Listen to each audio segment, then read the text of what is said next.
Recording and live transcription. This is the April 27th, 2021 Finance Committee meeting for the town of Yarmouth. Pursuant to Governor Baker's March 12th, 2020 order suspending certain provisions of the open meeting law, General Law 30A, subsection 18, and the governor's March 15th, 2020 order imposing a limitation on the number of people that may gather in one location. This meeting will be conducted via remote participation. Specific information such as instructions and guidelines for remote by members of the public and or parties with a right and or requirement to attend this meeting can be found on the town website at www.yarmouth.ma.us. Thank you, sir. Good evening. You may want to fix that. You said the 27th. It's the 22nd today. Oh, thank you. April 22nd. Sorry. I think it might be my bridge. Thank you very much. April 22nd. We're going to start the meeting with a roll call, please. Stephanie. Present. Sarah. Here. Robert. Aye. George. Here. Jack. Here. Nate. Here. And I am present as well. We're going to take things out of order. It seems we kind of do that quite often, but for the sake of some members have to leave a little bit early, we'd like to get to the meat of the meeting as opposed to the approval of minutes and budget transfers. So, well, perhaps we should do the capital budget update as well. Bob, either Bob have any suggestions on that? If we're going to need that update before we go over the warrant, correct? To do Article 10, you would. I don't know who has the update. I did not attend that meeting. So either Pat or Ed would have the information on capital budget. Okay. And I know we do have some, Judy's here from capital budget. Oh, good. I don't know if she plans on speaking, but she is here. Well, we're expecting Sandy. I'm not sure if she's just having trouble getting in, but we're expecting her. Do we want to have her lay this out, or Ed, do you want to do this?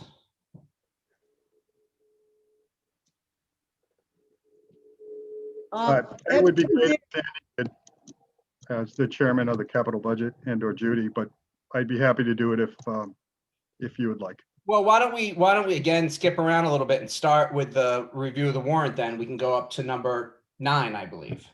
So Pat, sorry, Brian. Pat, when I tried to log in earlier and I clicked on the link, I got stuck in like viewing mode and not in the meeting.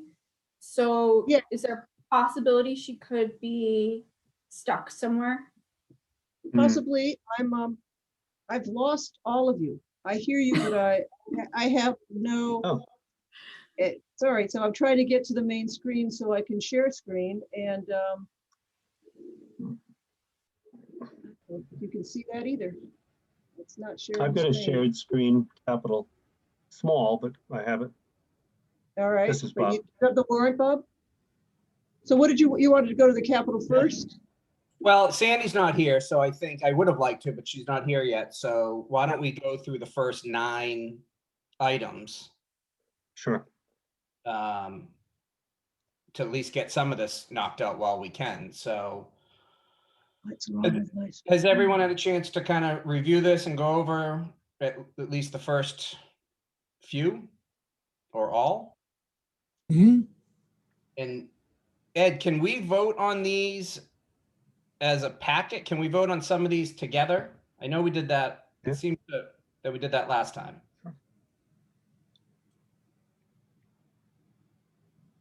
Yes, you should be able to.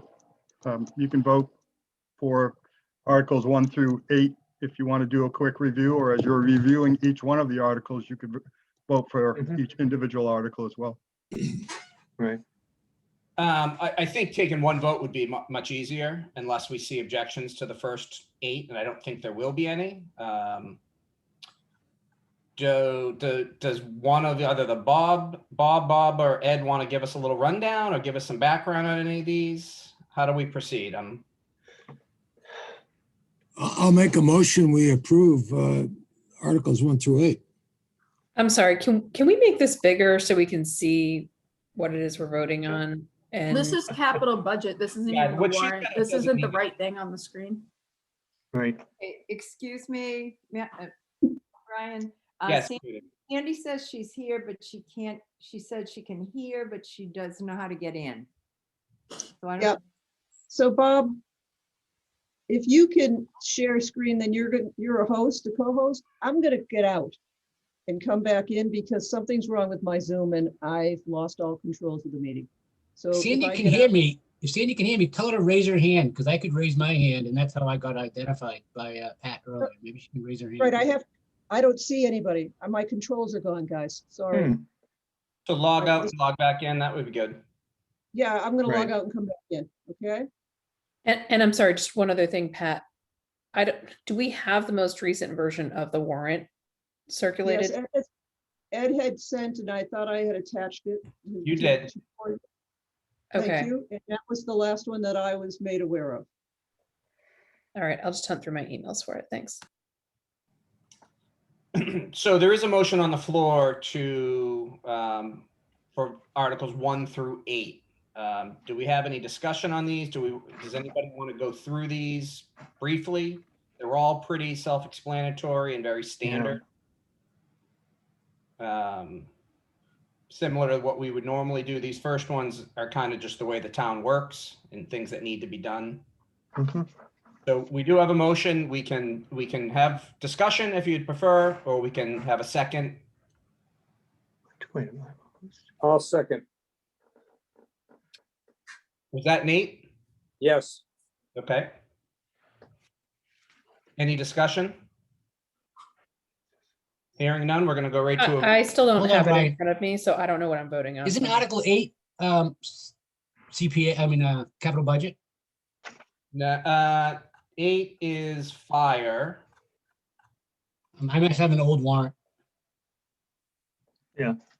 Eight is a capital, their capital requests for some general, for police, and then for,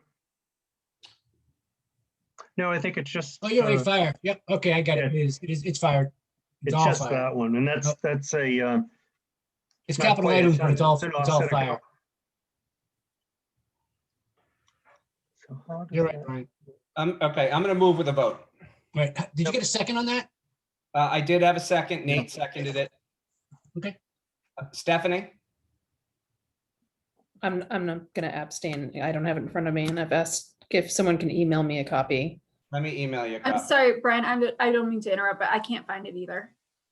I can share my screen. I've located, you want the town meeting warrant up? Yeah, I mean, Yeah. we had the petitioned articles sent out previously, but Hmm. I haven't seen a copy of the full warrant as drafted, and I'd really like that sent out over email as well as. It's got shared. that. That's good. There's the draft warrant.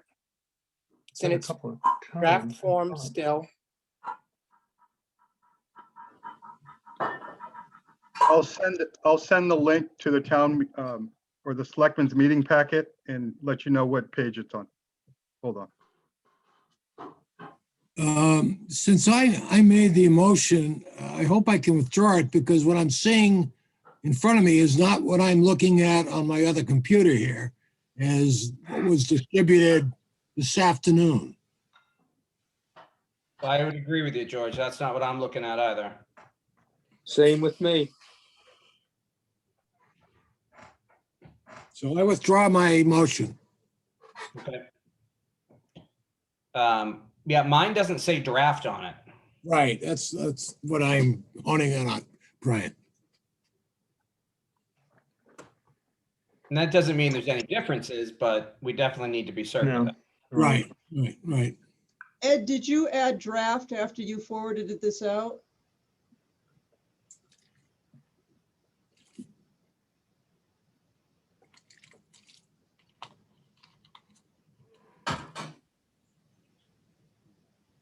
All over the place. We're not hearing from Ed. So,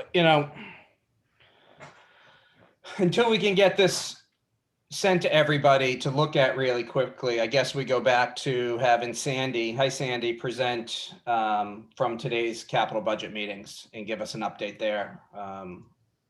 I believe that's what we'll do. So Sandy, if you'd like to take the floor and give us an update, that'd be great. We are having a bad time this morning. Draft, Sandy, would you like the draft for final grouping or your letter? Why We got the don't you put draft up, we can put up the letter to start. This to is, start? Okay, I'll go back and put up the letter.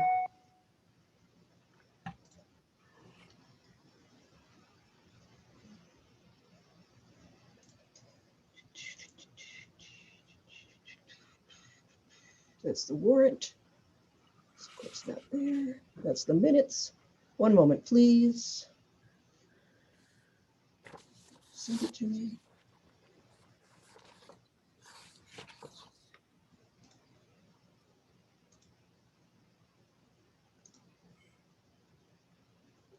Yes. The letter.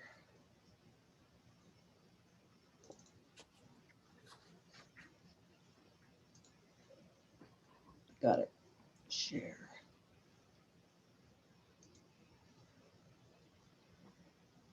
Come on. I apologize. One moment, please. Okay, it's a downfall of Zoom. It's the bad Zoom night, people. I very apologize. So I just It's normally not this difficult. it's not this difficult. But maybe it's my double screen. But I just pulled Sandy's off of her email to me and opened it up on my computer and had it ready to share, and it's not. What's this? No, those are meetings.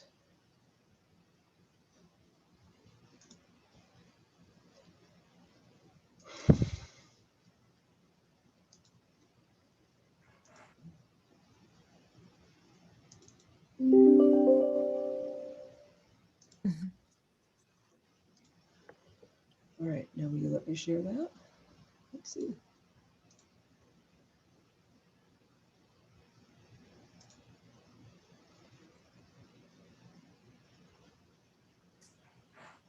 Sorry, Chinetti, it's not coming through. is there any way I can share it? Yep.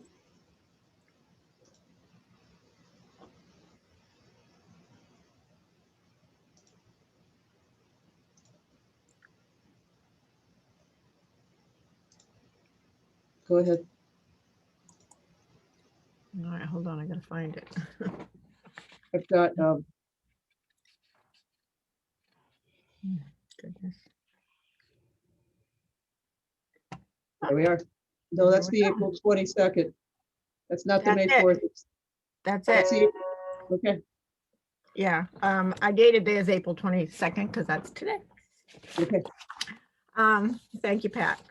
So, in December, we, went before the board and you, and we made our preliminary recommendations. And since that time, we've had to come back and revise those recommendations. So in February, we did a revision that we presented.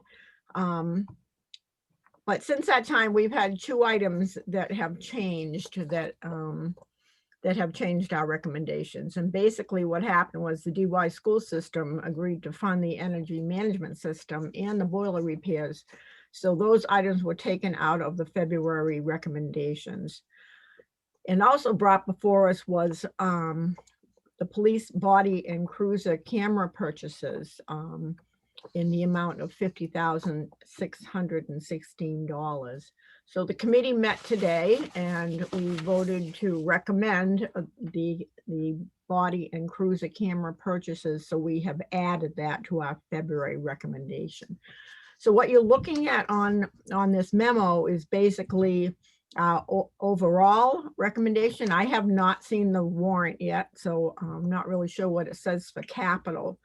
But under routine capital, our total recommendations is $2,173,871, and that entire amount is from free cash.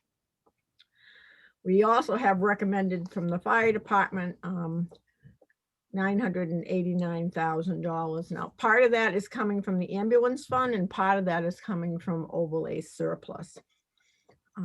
On the water department, we've recommended the 955,000 as we spoke about in February.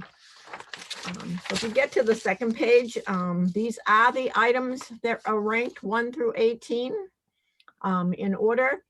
And these are the requested amounts. Sometimes the recommended amounts are a little bit less than the requested amounts. And that was because we looked at old articles and how much money were left in some various articles. And since we were limited in the amount of free cash that we had, we did recommend some lesser amounts on a few of them, but not too many. We did recommend the road improvements, but the stormwater at this point, we deferred and recommended that be done under road improvements. We had to defer many items because of fundings, and we have ranked those items. So if funding does become available, we are hoping that some of these items, if they can't be funded at this town meeting, that you'll look in the fall town meeting, because many of these have been on the list for a couple of years. You know, some of them were deferred from last year. In fact, many of these were deferred from last year. We received very few new requests this year. Most of our requests were requests from last year that got put off due to funding shortfalls due to COVID. So these items hopefully maybe in the fall, we can look at those again and make and make some recommendations for the fall town meeting. There was a large item, we talked about this in February for an update on the town record storage facility. That item has been deferred due to funding. We do feel it's the town should be compliant with its record storage, but at this point, the revenue sources are not available for that item.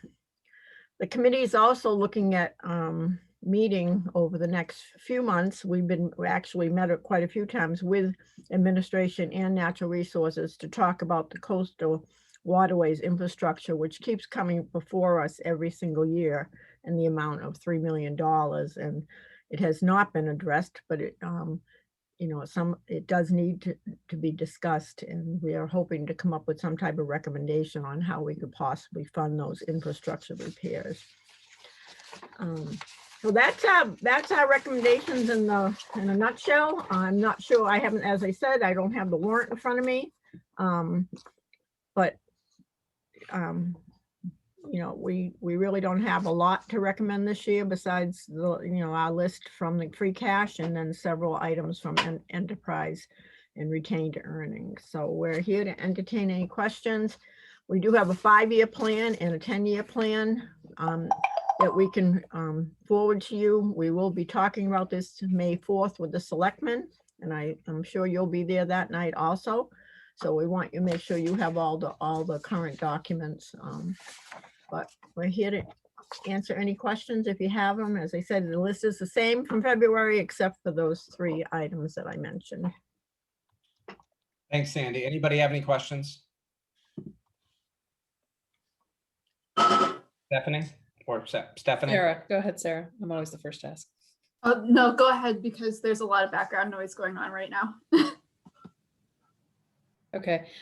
Sandy, thank you for your the memo. So just for context purposes, how much with the free cash, the amount that you're recommending to spend in free cash, how much does that compare to what you were recommending earlier, sort of before all these changes?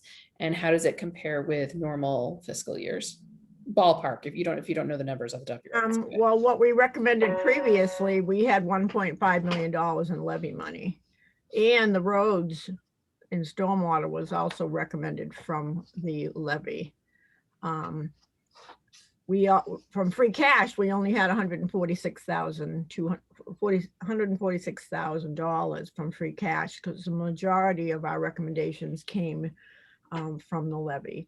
Overall, we recommended $6,012,507 in December, but now we're only recommending $4,117,871. So, there is a pretty big decrease.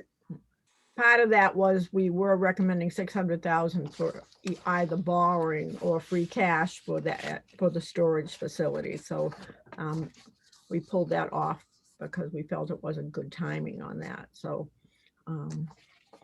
so basically that's it. So we went from 6 million to 4 million. Yeah, overall, okay.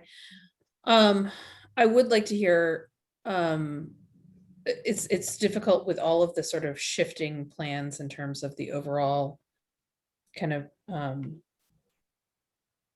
plan for the budget using free cash and everything. I would like to hear from Ed, if not right now, then maybe later in the meeting, just about if this recommendation for this amount of use of free cash leaves us in a good position for you know, any kind of potential issues we may run up into with the warrant, not just the warrant, the election, and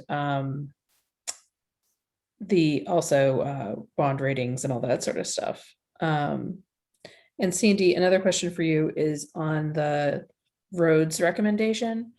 I seem to recall that there was already some money from last year that we kind of deferred, that we gave to Public Works to spend this year. I guess my question is kind of like, with what we're recommending giving them, are they going to be able to spend it all in the time frame? That's probably more of a question for Jeff. If you look at what they have left over in their old articles, most of the money is encumbered or already committed. So I would say he does a really good job on spending the money and planning his projects. And I'm sure he already has the projects lined up for next year. So, you know, I think he doesn't hang on to, if you look under the articles, he doesn't hang on to money for very long. So he does a good job with that. Thanks, Sandy. Sarah, you're next. Yeah, Sandy, just with this new allocation to the body cams, did you guys take into consideration like the possibility of federal or state funding that's coming, that could be coming, because it's been talked about on the federal state level for quite some time? Well, the amount we first was presented with was $195,000, and it went down substantially over the last month through negotiations with this particular company. Okay. There might be money in the future coming that maybe can be applied to next year. But we just felt for the short amount of money that they were asking for, that it definitely is a public safety issue, that we thought it was would rank right up in our top 3. So I'm sure the chief can talk more about grant funding or state level funding if and when that's going to come. But yeah, I did notice the difference between the 195 and the 50. So thank you, Sandy. Anybody have any further questions? Yeah, sorry, just to follow up on that. Just to clarify, that also includes the ongoing, what is it, like $40,000 a year maintenance or operating costs related to the cameras? I'm sorry, can you repeat that? You were kind of cutting out a little. I just remember reading in the newspaper that the cost of the body cameras also, there's a operating cost related to it of something, I think it was in the neighborhood of 40,000. So I'm just wondering if this recommendation is just the capital, and if the operational cost of maintenance of those cameras is included in the CBC recommendation, or so I know it includes all the installation. There was like a $16,000 in installation costs. And training. But Pat, maybe you can speak to that also. In speaking to the deputy chief and chief, the 50,616 is to purchase also all the installation in the cruisers and the training for the officers for the utilization of and their Bluetooth together, the cruiser and the body cams. But the ongoing operations expenses wouldn't be included in this capital cost. It would needs to be coming out of the police expense budget. So they're going to have to find a way of funding that going forward. But for this year, with all of the installation, we should be okay. It's just the next year, which is 2023, that they're going to have to look at their regular operations budget for that. Thank you for Yeah, clarifying. I don't think so. I think this is an all-in cost. It's just an annual cost that, this is their cost, and it includes getting the information back. So it's capital and operation, and it's a combined project that has the same cost every year.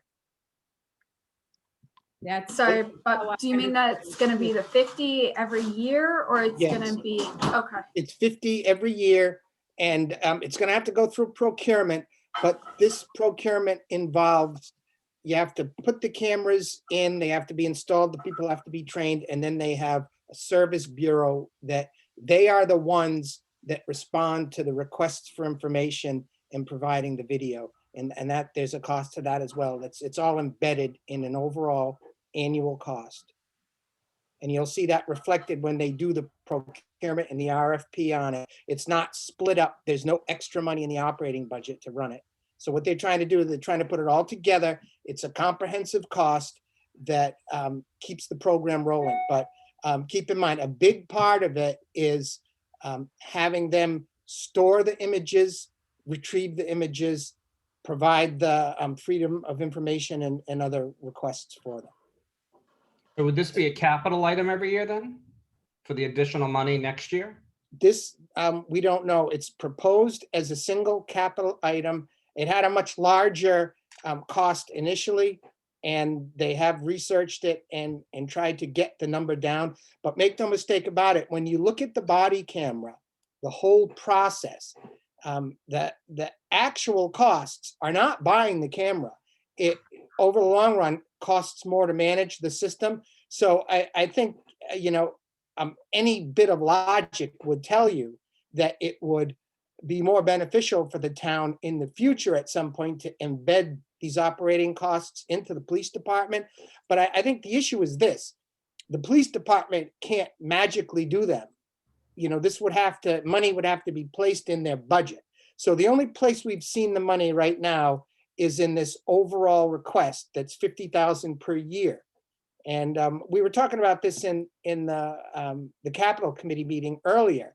I mean, one of our big concerns is that this entire capital budget was part of the tax levy under routine levy 2 years ago. Now, all of a sudden, we're using free cash.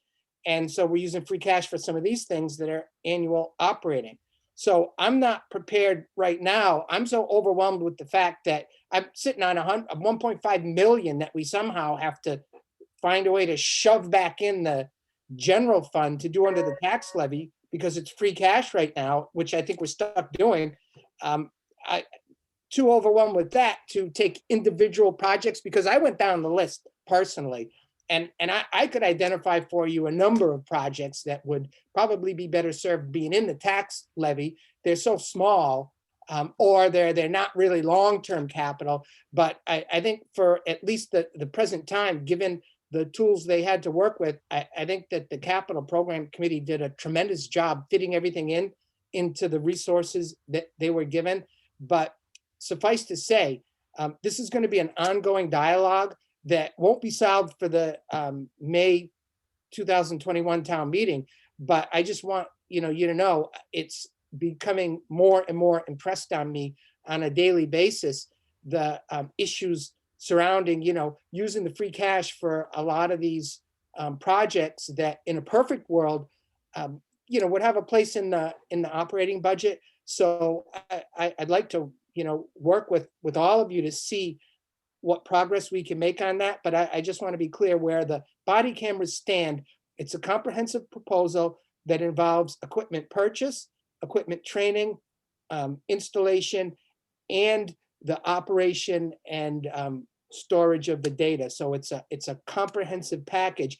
And one piece right now can't be separated out. Maybe in future years, it can much easier, but right now it's a package deal. I have a question here. I'd just like to continue the response to that. And that's I think the phrase that clarifies this is that it's a pay-as-you-go program. So this is our initial entry into it. And then in addition, the installation, but it's a pay-as-you-go. And it was a way that the manufacturer offered this to keep our costs down and basically keep the proposal live. George, did you have a comment? Yeah, basic question, maybe I need Ed to answer this. Is this a lease or are we buying these?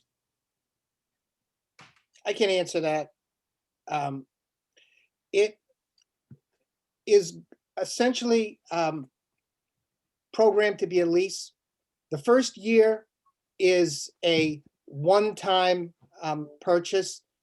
And what we will be doing is we will be having a procurement that will have a lease or equal payment, lease style payments, and it will be multiple years.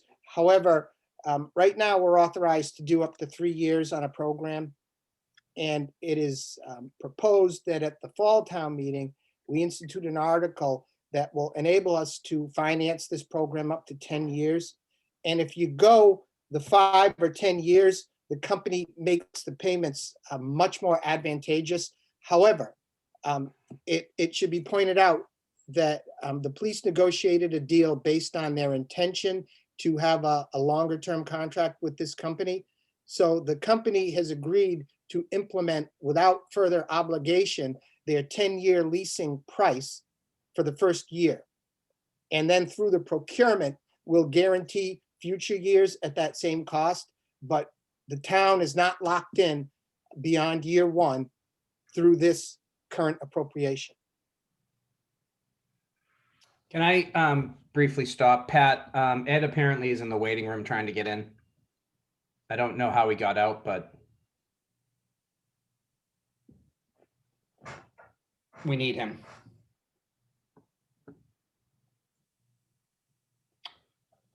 So do we have any further questions for this? Any further questions for Sandy or Judy?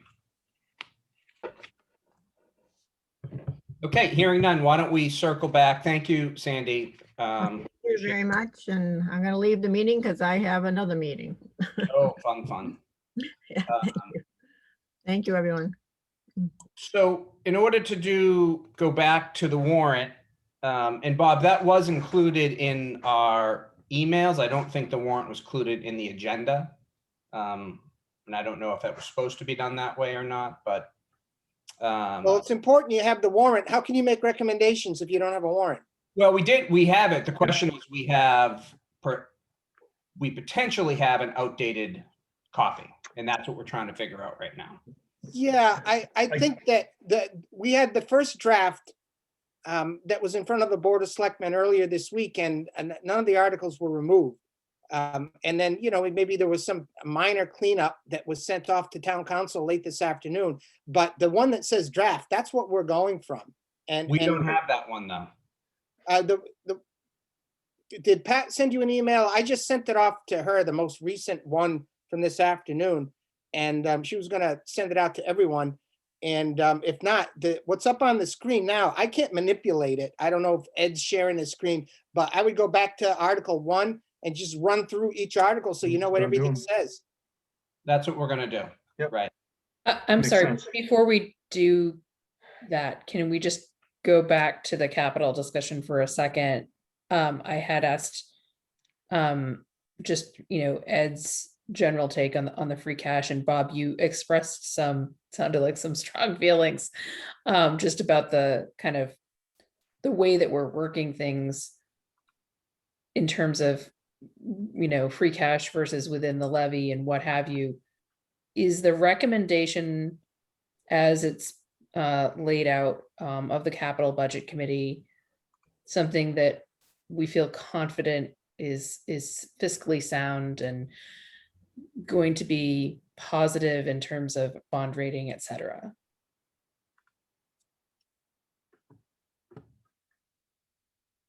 Well, if you're asking me, I can give you my opinion that, I've gone over these numbers in pretty much detail with Ed. His command of the numbers is just astounding. So there's a pitch for Ed right there. And the recommendations that are before you in the entire town meeting warrant are completely balanced. And there is a small override for the school. Even if that override didn't pass, we can implement strategies that will fund the budget within Prop 2.5 without damaging town services. So I think we have a backup plan that is not ideal moving forward into future years, but it is sound for this fiscal year. It is completely balanced in terms of where the overall big picture stands. I don't mean to express, negative feelings in any way, shape, or form. My issue is that in looking at the overall free cash, I understand the strategy that was employed to, preserve the general operating budget funds, given a lot of stress on the general fund and the levy limit being right up against Proposition 2.5. I would only say that it would not be, my strong desire to continue forever taking the all of the routine capital out of free cash. I would like to see that for this year. I'm fine with it. Everything worked out. It's balanced, and there's other funds that we're working with trying to secure. However, I would like to revisit this when we start the budget for next year and look at these assumptions. I just don't want to have everyone buy into the assumption that it's a perfect permanent scenario that we're going to fund all of the capital out of free cash every year. I don't think that's a great idea. A lot of towns do it, but when you have a chunk of capital that's reserved under your levy, that is a luxury that you need to try to protect. And so moving forward, I would try maybe you're not going to be able to do it in one fell swoop, but I would certainly advocate to try to secure a portion of the property tax levy for some of the capital. I mean, that's just period. And I think everyone recognizes that and understands that. And I understand the decisions we made. There's a lot of pressure on the general fund, but things are solid, and I think good for FY22. But for FY23,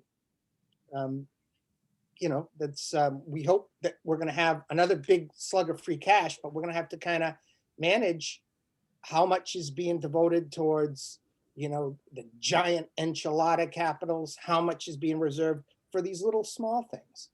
And you'd hate to say, well, we're never going to see another drinking fountain again in town because we're having wastewater or something like that. It's a matter of trying to figure out how we're going to achieve all of these things. And there's a lot here. So. All right, I just want to flag for Pat that Ed is still in the waiting room. He keeps getting kicked out because he came back in. I saw him. I don't know what's going on. He's having difficulty, obviously. But thank you, Bob, for your comments. And I think, the kind of somewhat extenuating circumstances of this year, there was some thinking of kind of doing some accounting maneuvers. But I just wanted to check in and make sure that some of the high level goals that we had kind of set for this were still, with all of the moving pieces, and you've reassured me in terms of if the, at the town election, if the, override fails, that we still have options. That's kind of the big thing that I just want to really make sure of. And then also that we're not putting in ourselves in any kind of negative situation, for bond ratings and whatnot, which I think we were trying to avoid by doing it this way. Well, let me just tell you that you will not, there's nothing in this budget package that will negatively impact your bond rating. I'll tell you right now, some of the overarching factors that almost lead toward a bond upgrade, I see are things such as, the municipal debt level is uncharacteristically low for a general fund this large and a community this large. And I think what the major issues that you're really facing is that the town's been gearing up and doing a lot of planning for a massive public infrastructure project. Primarily, I'm talking about the wastewater. And in that financial planning, number one, the debt levels have been scaled way back to provide additional debt capacity to handle that wastewater without having the bond agencies consider us to having too much debt. So I mean, that is a positive factor and a huge factor. And a second sort of critical issue is that the town's financing decisions have been made extremely conservative. The budgeting philosophy that is being currently applied is a very conservative budget philosophy that first and foremost has allowed for a pretty solid reduction in local revenues as a result of the pandemic. Reductions that we've somewhat seen, but may not have reached our worst case scenario, which bodes very well for the town. And secondarily, reserve funds are being protected to go toward the large capital project without immediately raising property taxes.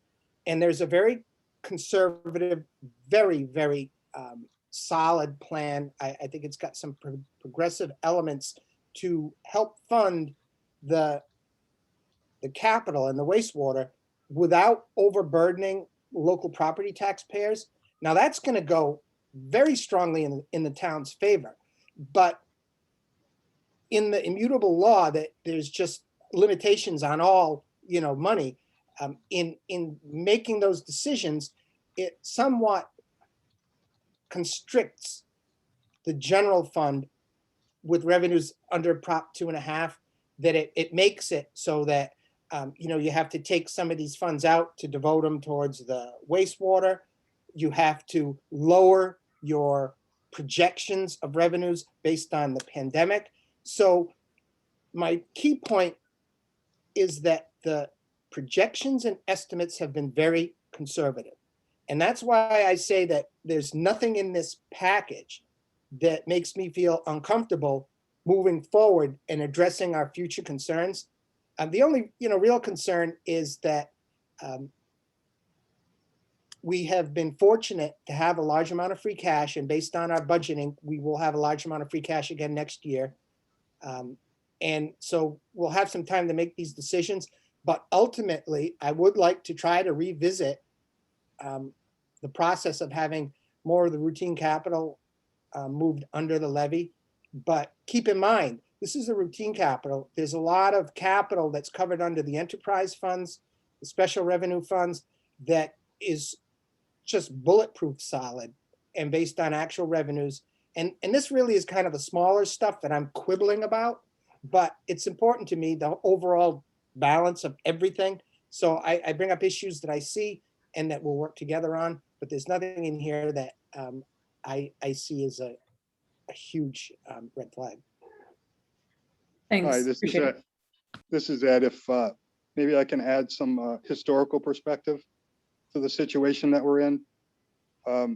The phenomenon of actually having capital within the levy is relatively recent, maybe 8 to 10 years ago. We had a large override that failed for the schools.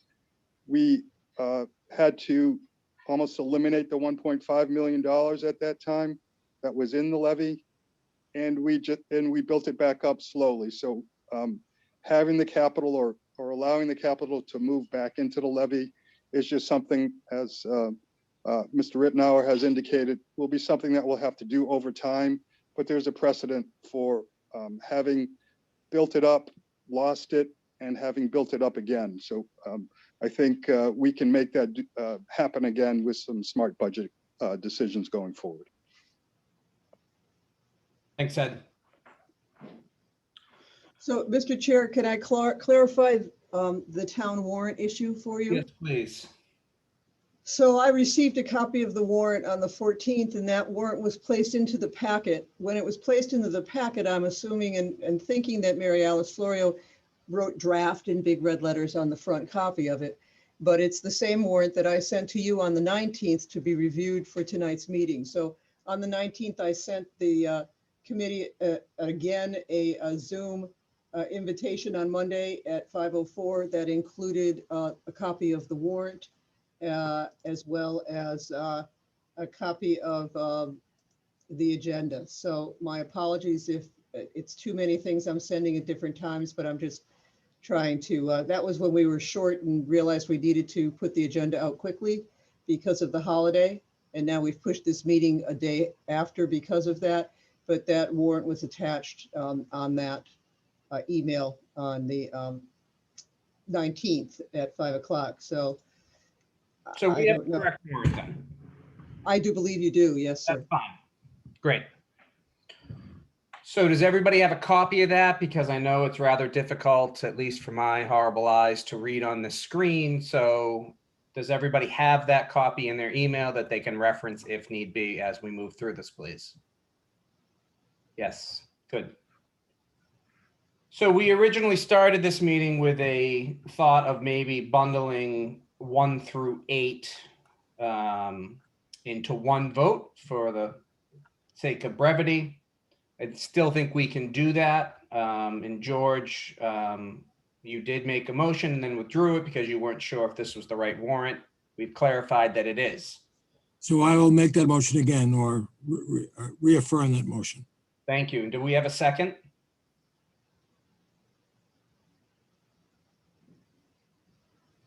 I'll second it. Thank you, Nate. Is there any comment on those first 8 warrant items? Hearing none, I'm moving for a vote. Stephanie? I'm still reading what all of them are, so come back to me. Okay. Sarah? Aye. Robert? Aye. George? Aye. Nate? Aye. Jack? Aye. I'm an aye as well. And we are back to, I'm an aye as well. okay. Moving on to number 9. I need to find it. I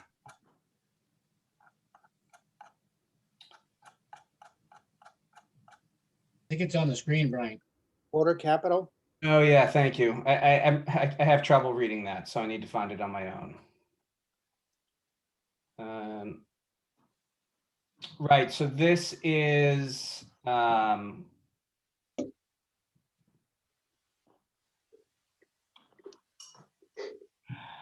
this is water. Ed, do you want to give us any guidance on this?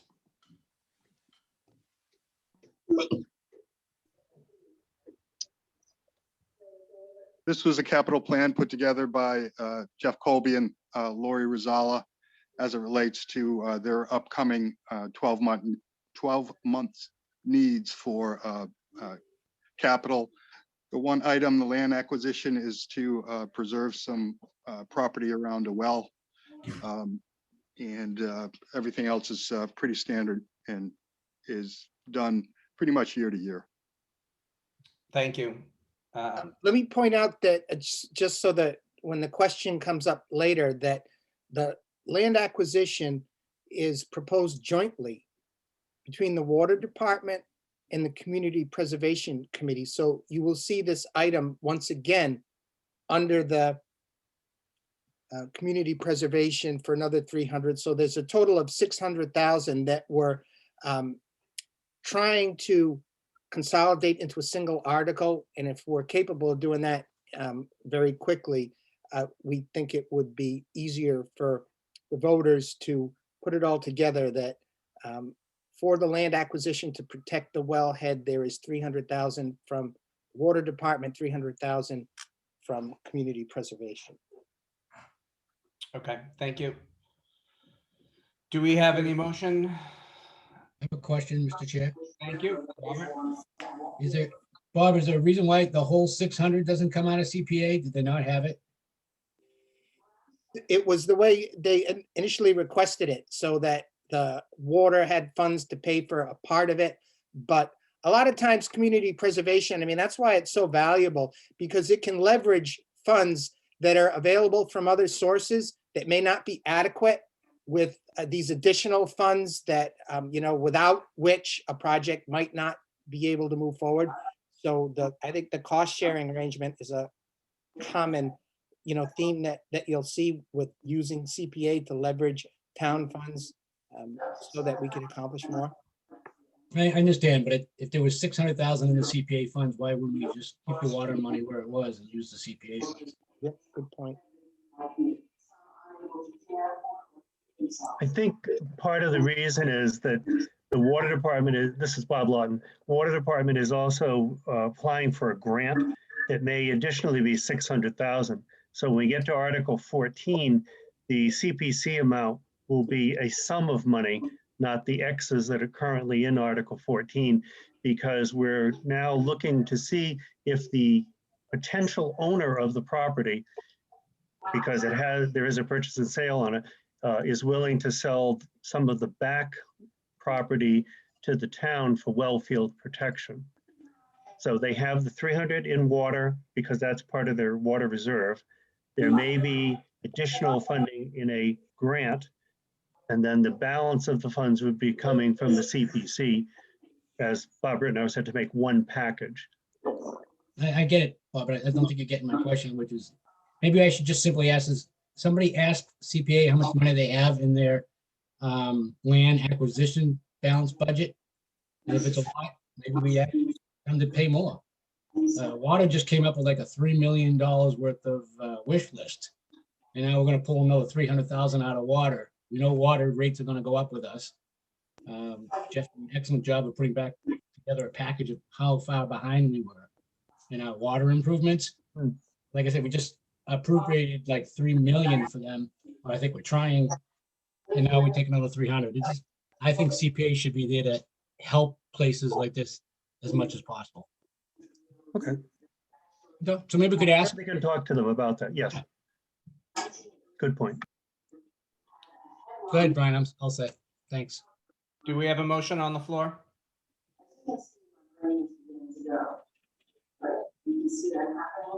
Could you put your speaker on mute, please?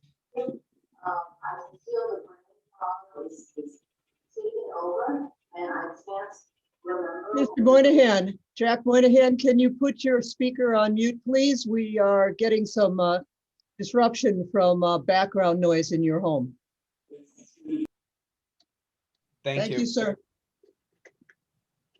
So we do need a motion, or we can further discuss this. We can't move on until we have that.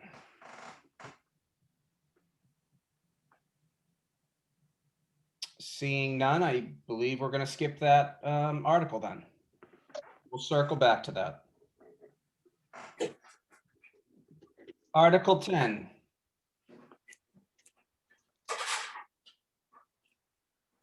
So let's see. Does anybody have any questions concerning Article 10, the free cash? I do. Again, I'm seeing the 195 number in here for the body cams. It is going down to the 550, right? That's correct. This again was what was presented to the selectmen on Tuesday night, and the Capital Budget Committee met at 4:30 this afternoon in order to give you their recommendation for this evening. Okay. So, Just wanted to make sure that was clarified. So a bunch of this would not be applicable. It would be the presentation that was given to you by Sandy and Judy, and we'll have to insert it in here now. You should, if you approve it as amended by the Capital Committee. That's what I wanted to make sure I got the language correct on. So Brian, I'll move it to per the amendments by the Capital Budget Committee. Thank you. Do I have a second? I'll second. Thank you, Nate. Any further discussion? Hearing none, we'll move for a vote. Robert? Aye. Sarah? Aye. Stephanie? Aye. Nate?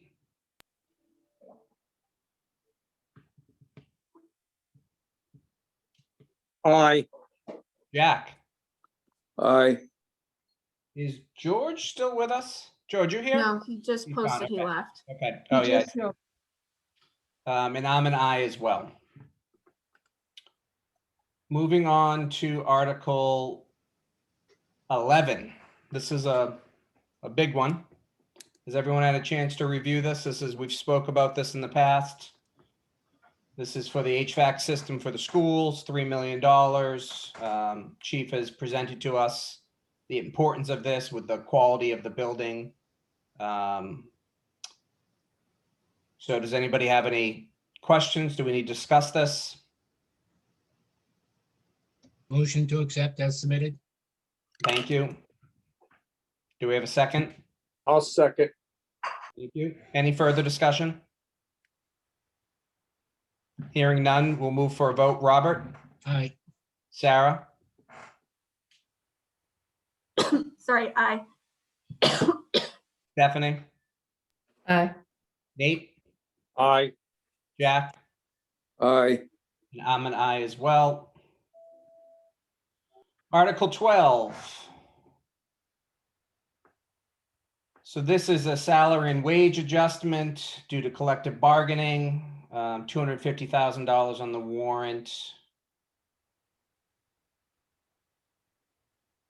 Motion to accept as submitted. Is there a second? Are there questions? Does this need clarification?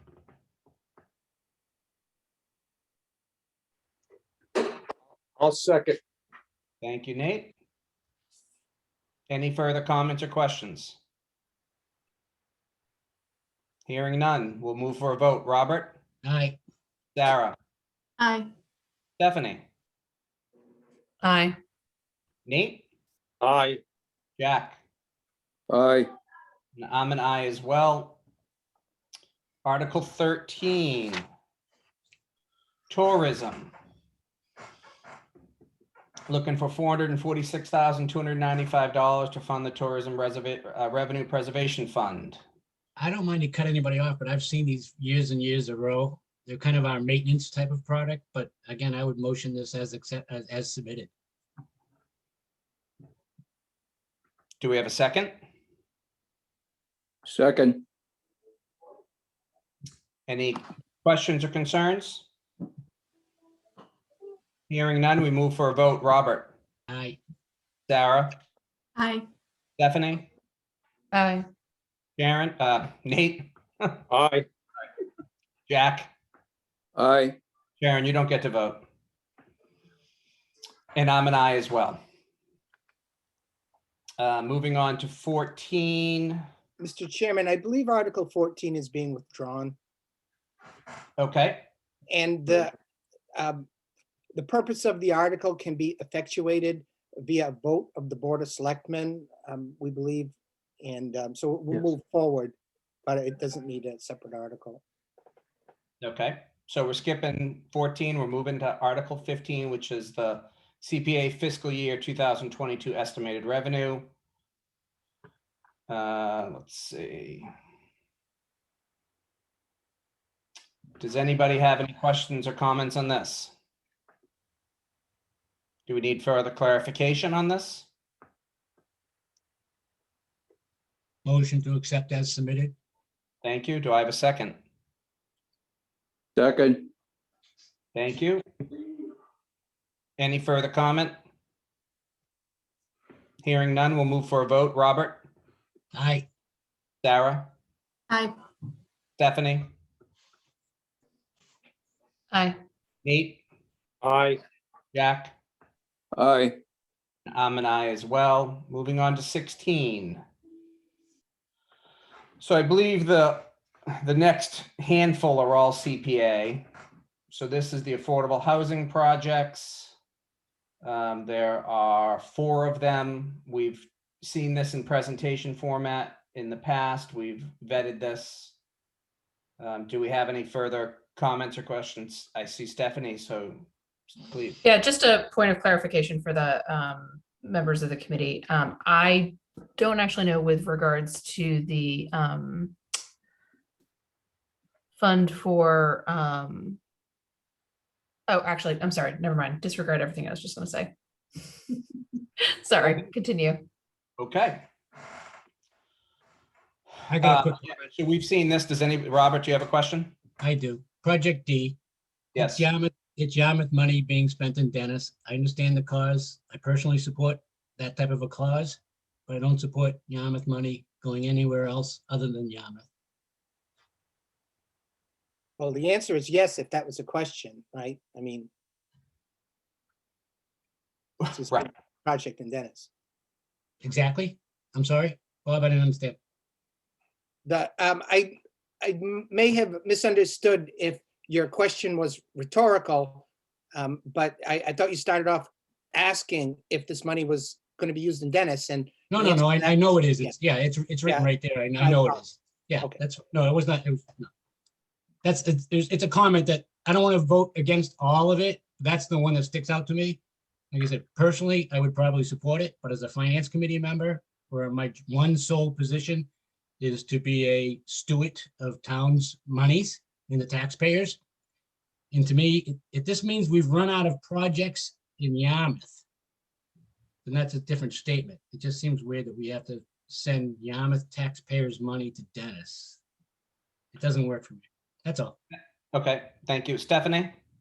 Yeah, I just want to respond to that, I think one of the things that we have seen when it comes to different policies that exist within different towns, some of those policies can serve to create less affordability in some towns, and sometimes Yarmouth gets a little punished for being relatively, and I say that very generously, more affordable than other towns such as Dennis.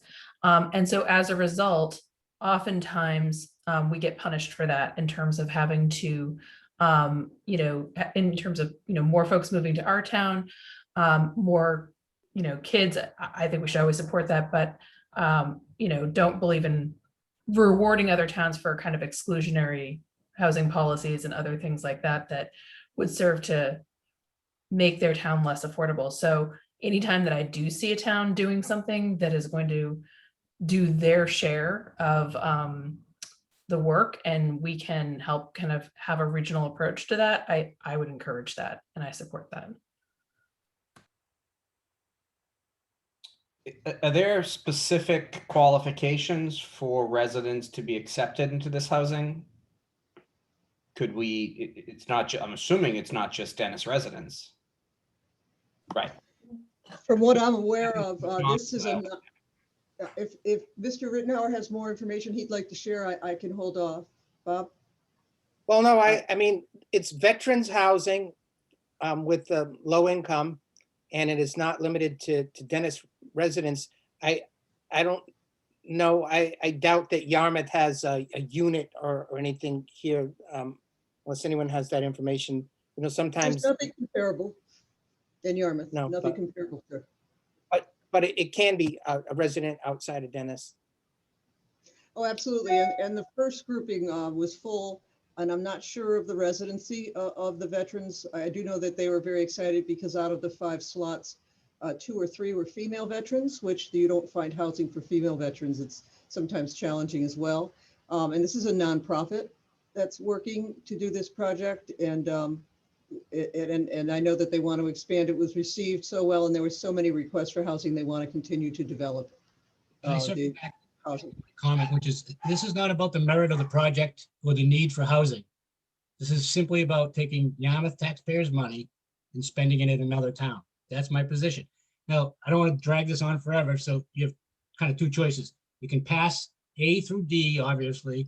I'll just vote opposed because I don't have an option to oppose the one part of it I don't like. Or we can pass A through C, support it, vote D, and I'll be the only one opposed maybe. I don't know, but either way works. I don't want to tie you up. I just want to make sure you understand what I'm saying. It's got nothing to do with the merit.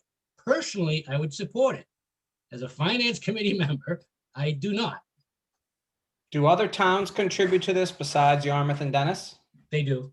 Okay, so, this is a way to create an affordable housing option for veterans that is funded through multiple towns. And we're not concerned about who lives there. We're just concerned about providing homes for veterans.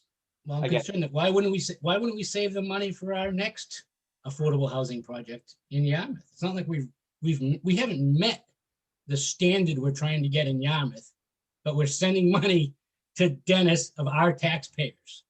To me, I'm just, don't understand it. We must have a viable option in Yarmouth somewhere in the future for housing where we can spend Yarmouth money in Yarmouth for Yarmouth people. But even if we built this home in Yarmouth and then accepted non-Yarmouth residents, it just happens to be domiciled now in Yarmouth as opposed to Dennis or Howard or Brewster or Orleans, it's still serving the purpose of housing veterans. Well, then why aren't we sending money to Boston or anywhere else? You're overriding my point by I get working on the merits of the issue, and I 100% support the merits of the issue. I just would never spend taxpayers' money in another town. We have so much in front of us, and we talked about this earlier. Bob has brought it up several times. We've $500 million worth of problems in front of us. You want to send $100,000 of money into the, I don't get it. The challenges we have in front of us are, we cut 5 A1 requests out of the capital budget. We cut 1 A2 request out of the capital budget for stormwater. We cut $500,000 out of capital budget to balance if we want to send money to Dennis for housing. Is there any other comments or questions? Stephanie? Yeah, just on project B, I just want to, I support the whole article, but I think for future fiscal years, we need to think about if this approach is getting us the most bang for our buck. And I'll just read you a stat. Last year, for the month of March, the median sales price for single family homes in Yarmouth was $352,000. And this March, it was $448,000. So $375,000, even with a buy down is going to get like at what, 2 families. I think we need to just also be thinking about kind of in the future, is that the most fiscally prudent? Could we help more families with a different approach? So Brian, to move this on, could I make a motion to accept A, B, and C as submitted? You certainly may. It'll just answer, if I don't get a second, then we should just go ahead and move all 4 of them. I'll Correct. second. Was that Nate? That was Nate. Yes. So if we do that, we then have to take on D as a separate item, Right. which is fine. And has been done historically. Yep. Yeah. Do I have any other comments concerning these 2 motions that are on the floor? So I just want to clarify, is the motion of whether or not to separate them, or is the motion to vote in favor of A through C? A through C, and well, obviously, and to separate. We'll make it a 2-part motion. And we'll hit D separate. Hearing no more comments, we're going to go with a vote. Robert? Aye. Stephanie? If the motion is in favor of or opposed to A, B, or C, then I vote in favor. If the motion is to bifurcate them, I vote no. Still not clear. The motion is to accept A, B, and C as submitted and to separate D for a separate vote. Not asking that D be voted against, but just Right. that will be a separate vote. We can vote separately. That's fine. And so Stephanie, I get from your response, then you vote in favor of A, B, and C. Correct. Sarah? I in favor of A, B, and C. Nate? I'm in favor of A, B, and C. Jack? Aye. And I'm in favor of the motion as moved. We now have D to contend with, which is the Cape and Islands Veterans Outreach Center. They're looking for $100,000. We've discussed this. We need a motion to either accept it or deny it? I move that to we accept. Second. Fine. Any further comments? I'll move to vote. Robert, Opposed? Stephanie, In favor. Sarah, In favor. Nate, In favor. Jack. In favor. I vote in favor as well. That passes. 5-1. 5-1. Thank you. No, thank you. Article 17, historic resource projects. We've seen these as well in presentation format. I would like to take them all at once, but we can break them up if need be. Does anybody have any questions from A to F? I have the same comment, which again, if only to appease me, basically, I would make a motion to accept A, B, C, D, and E and to separate the Playhouse because it's not in Yarmouth. If I could get a second on that, we could go the same way as we did the last time. Do we have a second?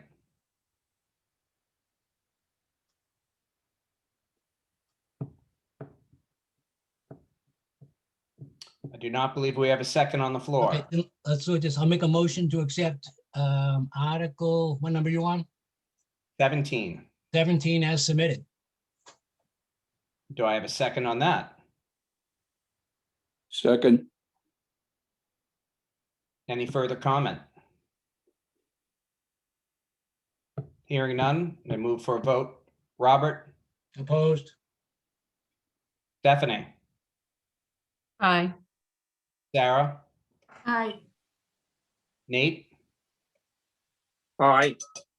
Jack, Aye. and I'm an aye as well. 5-1. you- Yes, Sure. 5-1. 0. Article 18, CPA open space acquisition. This is missing a dollar amount, I believe.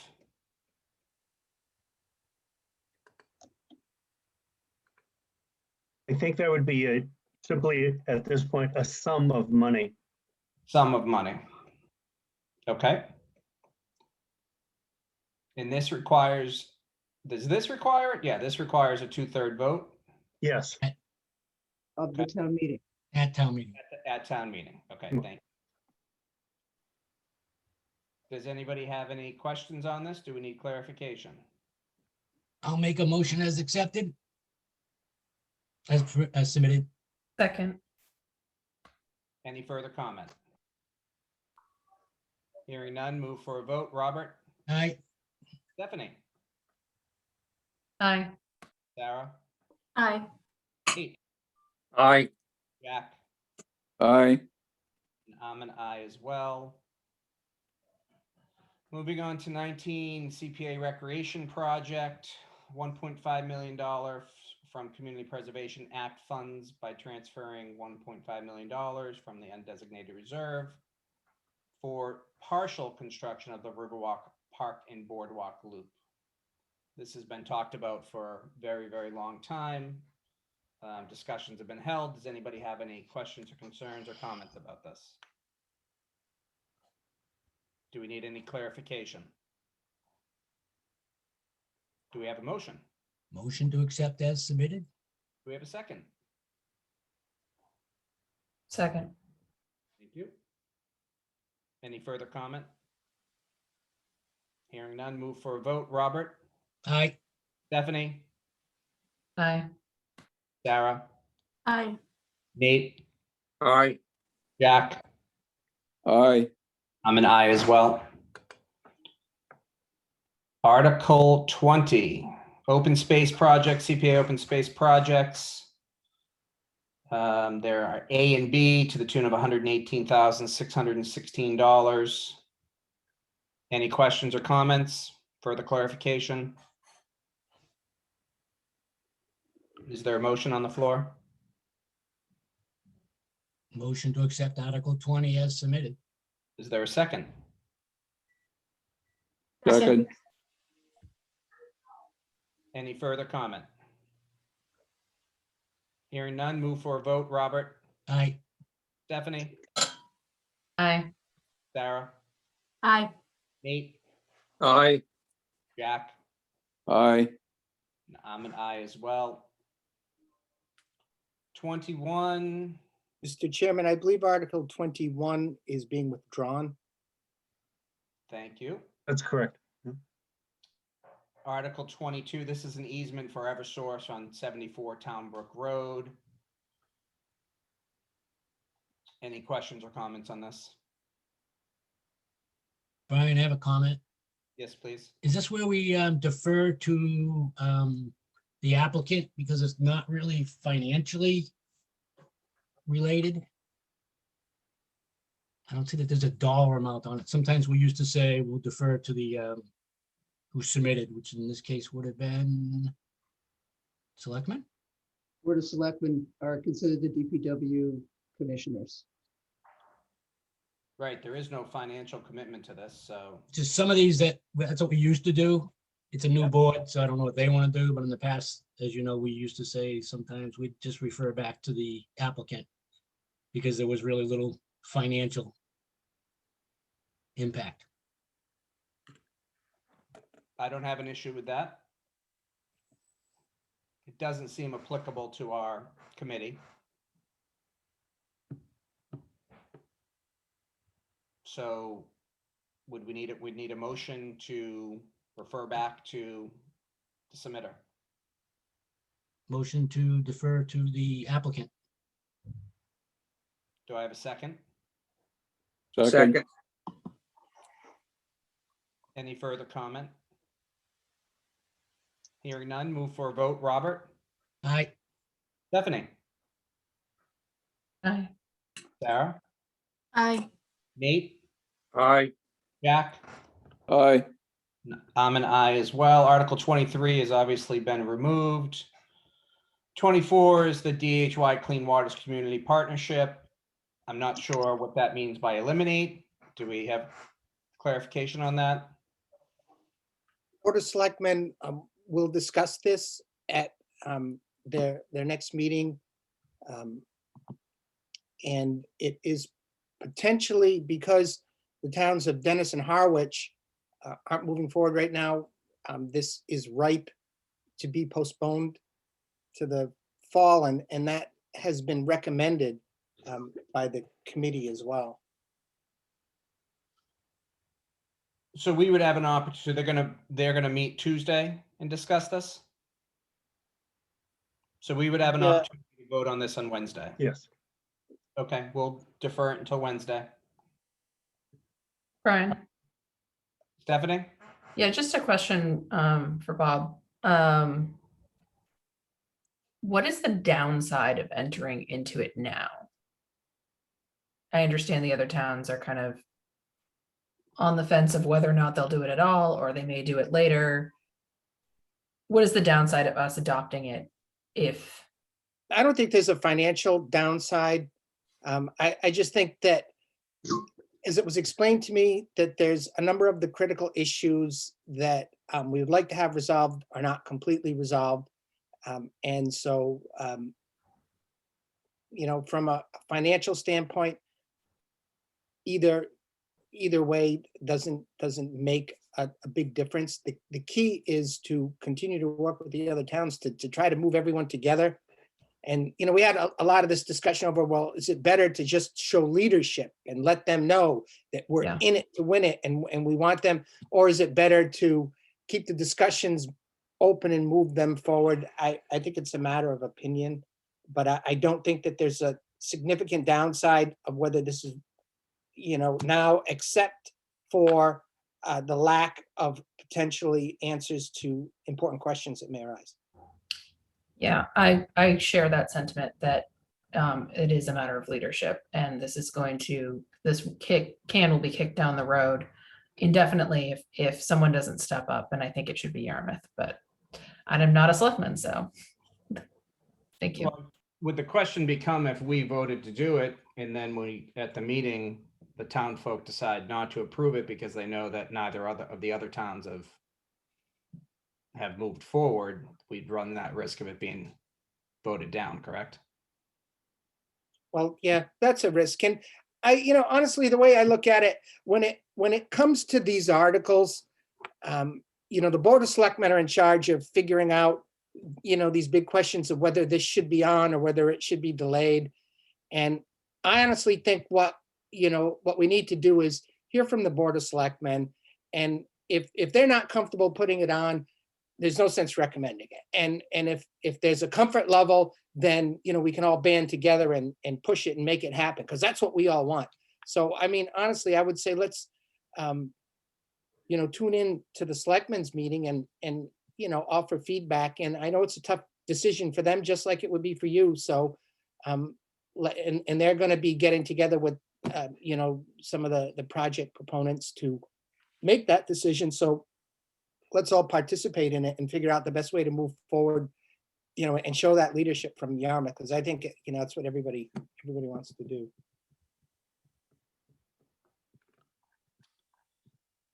So moving to Article 26, 25 looks to be withdrawn. Article 26, the Gold Star article. I don't know if everyone's read this or has comments about this. Does anybody want to open a dialogue concerning this? I will. I'll say that the impolitic thing here. I think we can support our Gold Star families in a lot of ways, but I don't know that an across the board exemption, when the income of parents or guardians who could be multi-millionaires and don't need it, is I just don't know that it's the best approach for it. I would agree with you. I'm not sure why cutting real estate taxes across the board and not knowing the circumstances is a reasonable thing to do with our tax dollars. I understand there's tremendous sacrifice that those families made,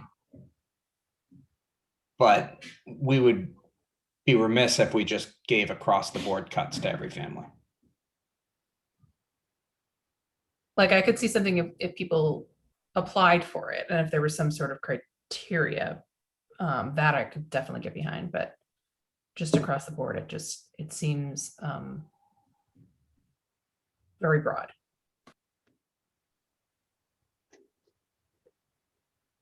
Do we have a motion either way regarding Article 26, Gold Star article?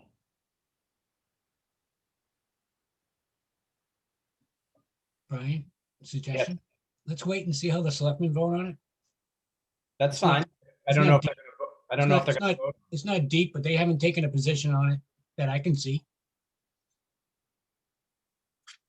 Brian, this wasn't a petitioned article, right? This one. This is not a petitioned article. Board Okay, of thanks. Assessors. Yeah, sorry, screen's tiny over here. The only thing I would say is that when this came up in our initial review with the Board of Selectmen, I think there were a lot of questions. And I mean, it may be an opportunity to give some feedback to the selectmen on the Finance Committee positions, to help them along in deciding in the final review whether to keep this article or not. Well, I tend to agree with what Stephanie was saying, that this is a little too broad for my comfort level coming from my financial perspective on the board. And that if there is some kind of like application criteria, like something a little bit more in detail, that'd be more apt to support something like this from a financial perspective. I think, in my opinion, I guess the question would be, what are we trying to accomplish with this article? Are we trying to compensate their loss with a tax rebate, or that doesn't seem necessarily the Question. Why? We can defer voting on this until next week, I depending feel like upon that's, what a selectman votes on it, and take their lead and make a decision then. Brian, don't- I'll try a motion that we can send to the selectmen if you want. Okay, Do you want to do a motion that would accept, to send a message to the selectmen that we feel this article needs further vetting and additional information and detail? I'll second that.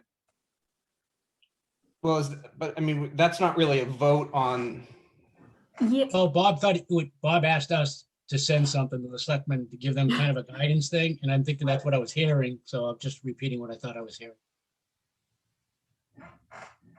Does that help Bob, you, is that Bob, what if we you- do something? What's your motion again?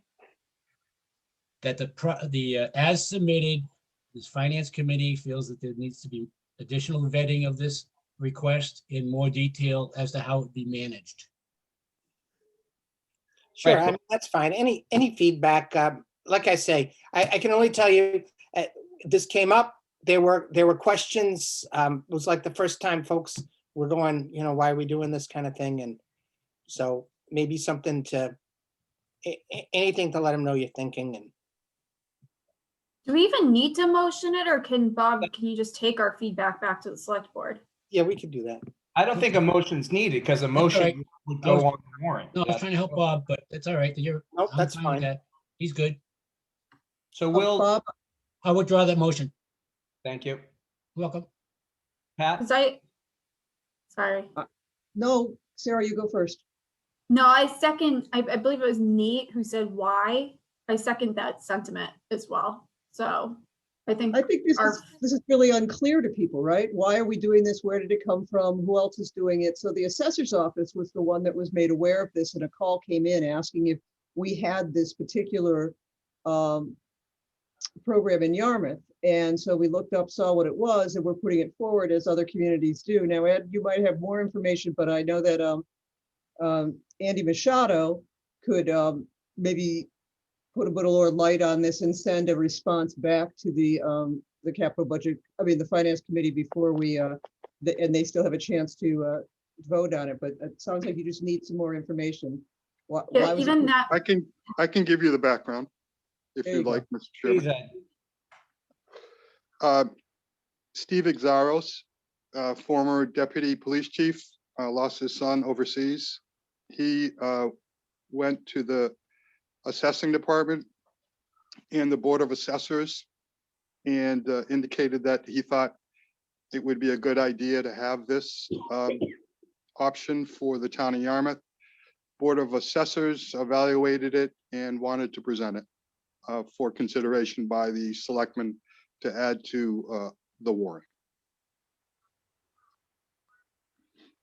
There is no one that we know right now that qualifies. Why?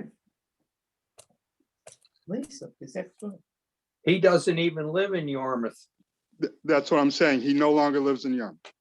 Yeah, but his His wa- ex-wife does. His wife does, right? She would be eligible, according to the assessors. Right. Why would we draw the line at military? Why not police officers and firefighters who lose their lives in the line of duty? I guess, where do you draw the line on something like this? This is a local option that has been provided by the state. There are no options like that we can do without special legislation. So this is just standard legislation that we can decide to adopt or not to adopt. Okay, thank you, Ed. So again, we're gonna wait to vote on this until next week. Is So it that's- too late? Is it too late to do a motion? No, As a veteran, I would like to move that we not accept this. do we have a second? I'll second it. Okay, do we have any further comment? I still want, like, all of the questions that we had here, I do really appreciate Jack stepping up and moving this, but all those questions, I still feel like the select board still needs to hear all of our input. Well, we do have a motion that's been seconded, so I will have to take a vote. And just voting it just would mean that we would then, well, if we vote no against Jack's amendment, wouldn't that mean we're voting in favor? Nope. It does not. No, Jack voted no against recommending the article. Right. So a vote against a no doesn't automatically make a yes? Correct. No. Okay, that's fine. So I'm gonna take a roll call here. Stephanie? The motion is against, so an I would be agreeing with Jack. Correct. Okay, aye. Robert? Opposed. Sarah? Aye. Nate? Aye. Jack? Aye.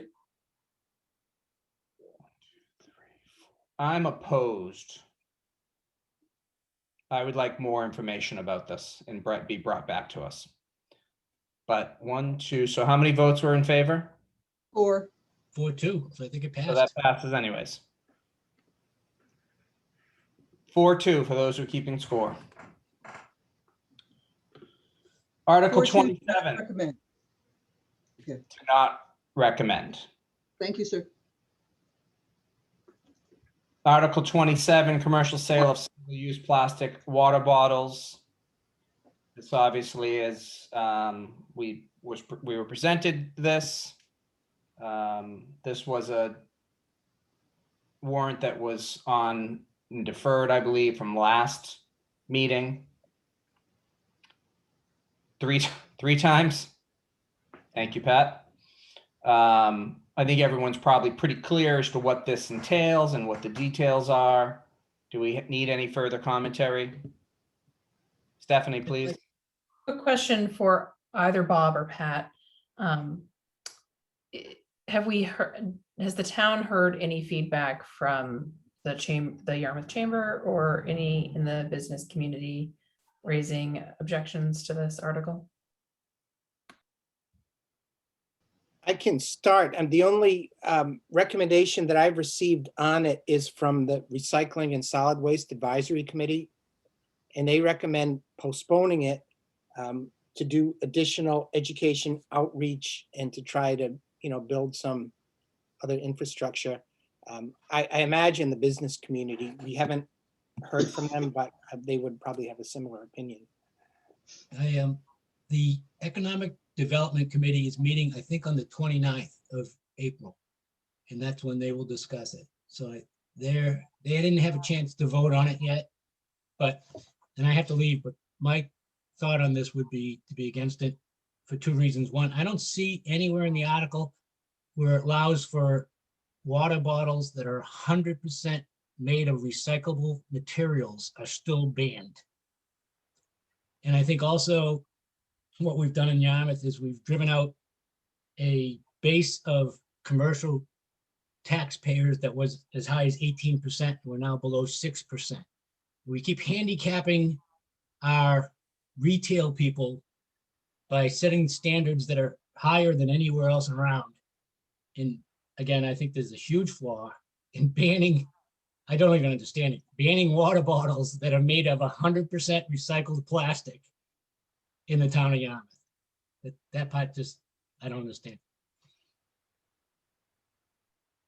So I have anyone, Pat or either Bob. So when this came around with the single-use plastic bottles last time when we did ban them, and we were told during those discussions that the filling stations, like she was like the petitioner had said there was grant money available to get them, and then they showed up in the capital budget asks the next cycle, which was pretty much directly the opposite of what she had told us during our meetings.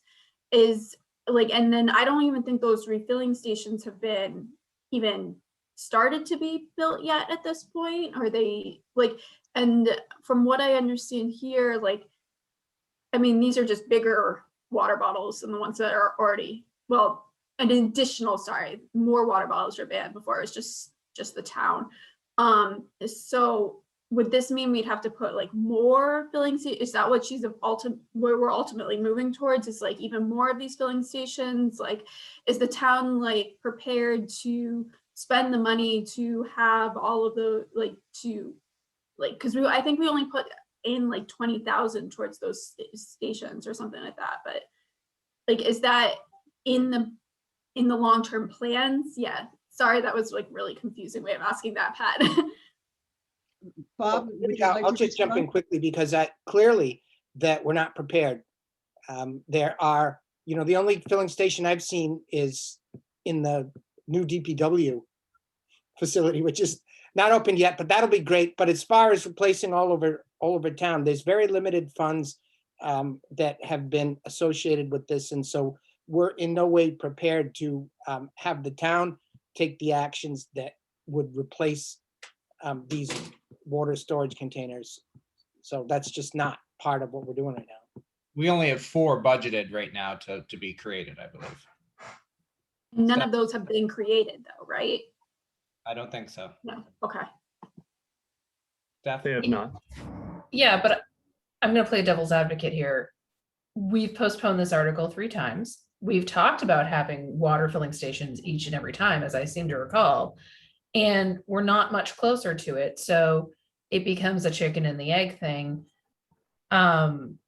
where if the town doesn't take a leadership, position of saying, we're going to invest in refilling stations and do so somewhat aggressively, then we're going to be debating this for the next 5 to 10 years.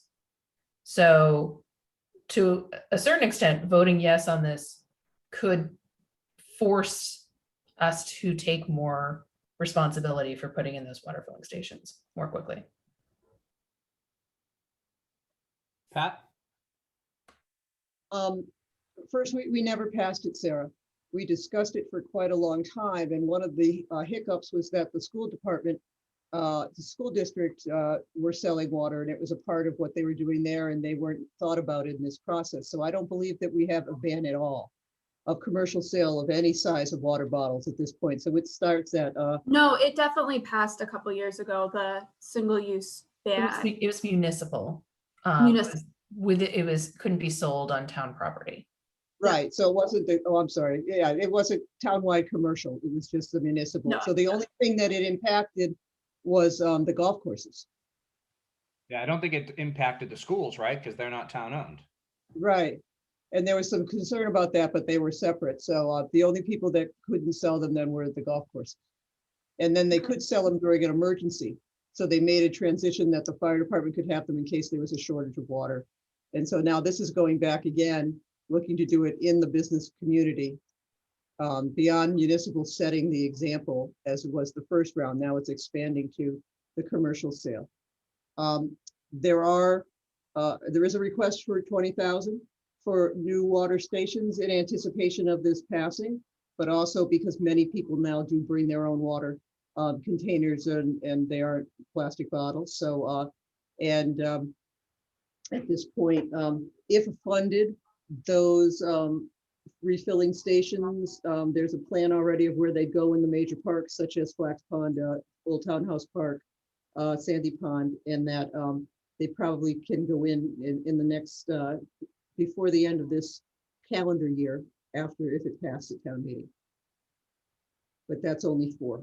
And there's one at Bridgewater State as well on 28. Who's in charge of the changing the filters on those? And does it actually happen? Because I've heard horror stories from other towns where those filters never get changed. Or they The inside facilities have changing filters. I don't know about the structure of the outside, and it depends on which one you buy, but that would be under DPW parks. Do we have any further questions, comments?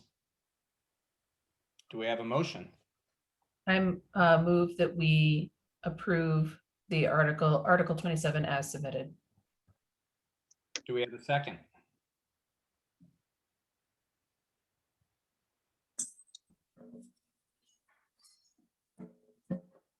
We do not have a second. Do we have another motion? I oppose it. Do we have a second?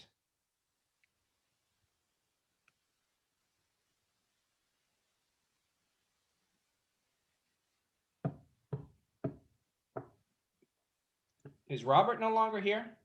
No, That's Robert correct. left. Can we, is there a way we can take no position? Yeah, I believe.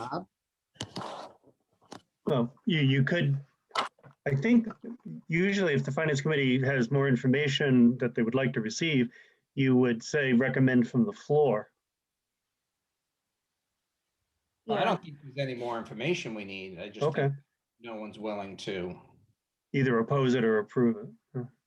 So can I second a motion or no? As chairman? Yes, think- I don't I see think- why not. Yeah. You're a member. I think You under can't Robert's make the Rules of motion. Order, you can. Yeah, he can't make it, but he can second it, I Right. believe. I second Nate's motion then.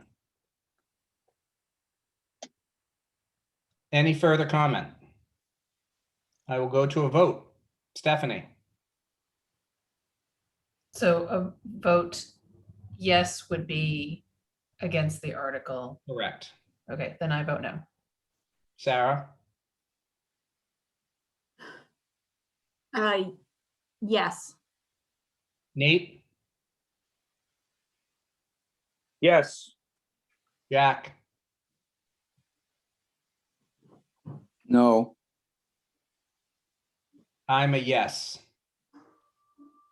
So that is 3 votes in favor, 2 against.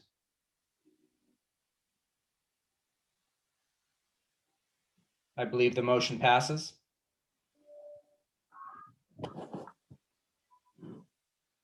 Moving on, Article 28, feasibility of conversion, repurposing the links to solar farm. We saw a presentation by Tom Barron about this. This has been for the committees before, in some format anyways. I think a much grander scale. This is a toned down version. Does anybody have any comments or questions about this? I don't think as written, it's feasible based especially on the challenges that Bob Rittenauer explained last time about land swaps and all that sort of stuff. So I would move that we recommend against the article as proposed. I second that motion. Any further comment? Hearing none, move for a vote. Stephanie, Aye. Sarah, Aye. Nate, aye. Jack, aye. and I'm an aye as well. We're almost to the end. Article 29, endorsing solarized Yarmouth Plus. There was some comments that Bob had sent around concerning this article. I don't know if anybody read it. I'm trying to find it. It was I read it. From what I recall, a lot of people's feedbacks was that this was too harsh. And there was concerns about that. This one is I'm- just a resolution endorsing the Solarized Okay. Unit Plus. So that no one had any problems with this one. I think it was the next one the next one. was Oh, about. okay, I mixed them up. I apologize. Right. Karen Green basically wrote to us a kind of, I believe, a vote of confidence for this. Right. Yeah, it's a non-binding resolution. It is. I think it's a great idea. Yeah, I move that we approve Article 29 as submitted. Do we have a second? I'll second it. Second, Further comment? Hearing none, move for a vote. Stephanie, Aye. Sarah, Aye. Nate, Aye. Jack, aye. and I'm an aye as well. Moving on to 30. This is the one that you were talking about, Sarah. Yeah, again, I apologize for mixing them up. So this is the energy efficiency in town procurement of motor vehicles, although maybe this might not even be the one this isn't the one you're talking about either, I don't There think. was at least one where there was Talking concerns 31. about, yeah. It's the motor vehicle one that I think most people are concerned about, the departments. And I mean, if I could, I mean, to summarize, this is a tough issue because I Can we think all see of the Article 30? That's correct, sir. Article 30 is now what we're talking about, Article 30. Yeah, we can't see it on the screen, Pat. Can somebody move it to the next page? Sorry, I was looking at Robert's Rules of Order about the chair seconding. Sorry. Yeah, that's all done. Well, unless it's not right. Okay. 30, So there you maybe go, Chair. if I could have just a word on this to summarize, I mean, in the short period of time, we were able to generate a number of correspondence from town departments, but there are other departments that have expressed concerns that have not submitted their comments in writing. And I think that the message that I'm getting is everyone wants to commit fully to the low emission vehicles and to try to buy as many of these are zero emission vehicles that we're talking about that are required. The town shall buy them. But I think the overall feeling is that this bylaw is very inflexible. It does need some flexibility to work properly, a longer phase-in period, maybe a percentage of goal acquisition. It was not vetted with the town departments. So, you know, it really is going to be a shock.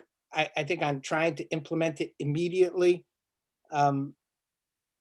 There are state subsidies available for some of these vehicles, but it's limited to the EVIP program, which is limited by the program funding. And there's no way, I mean, we could get EVIP grants for small clusters of vehicles, but there's no way we could replace the town's entire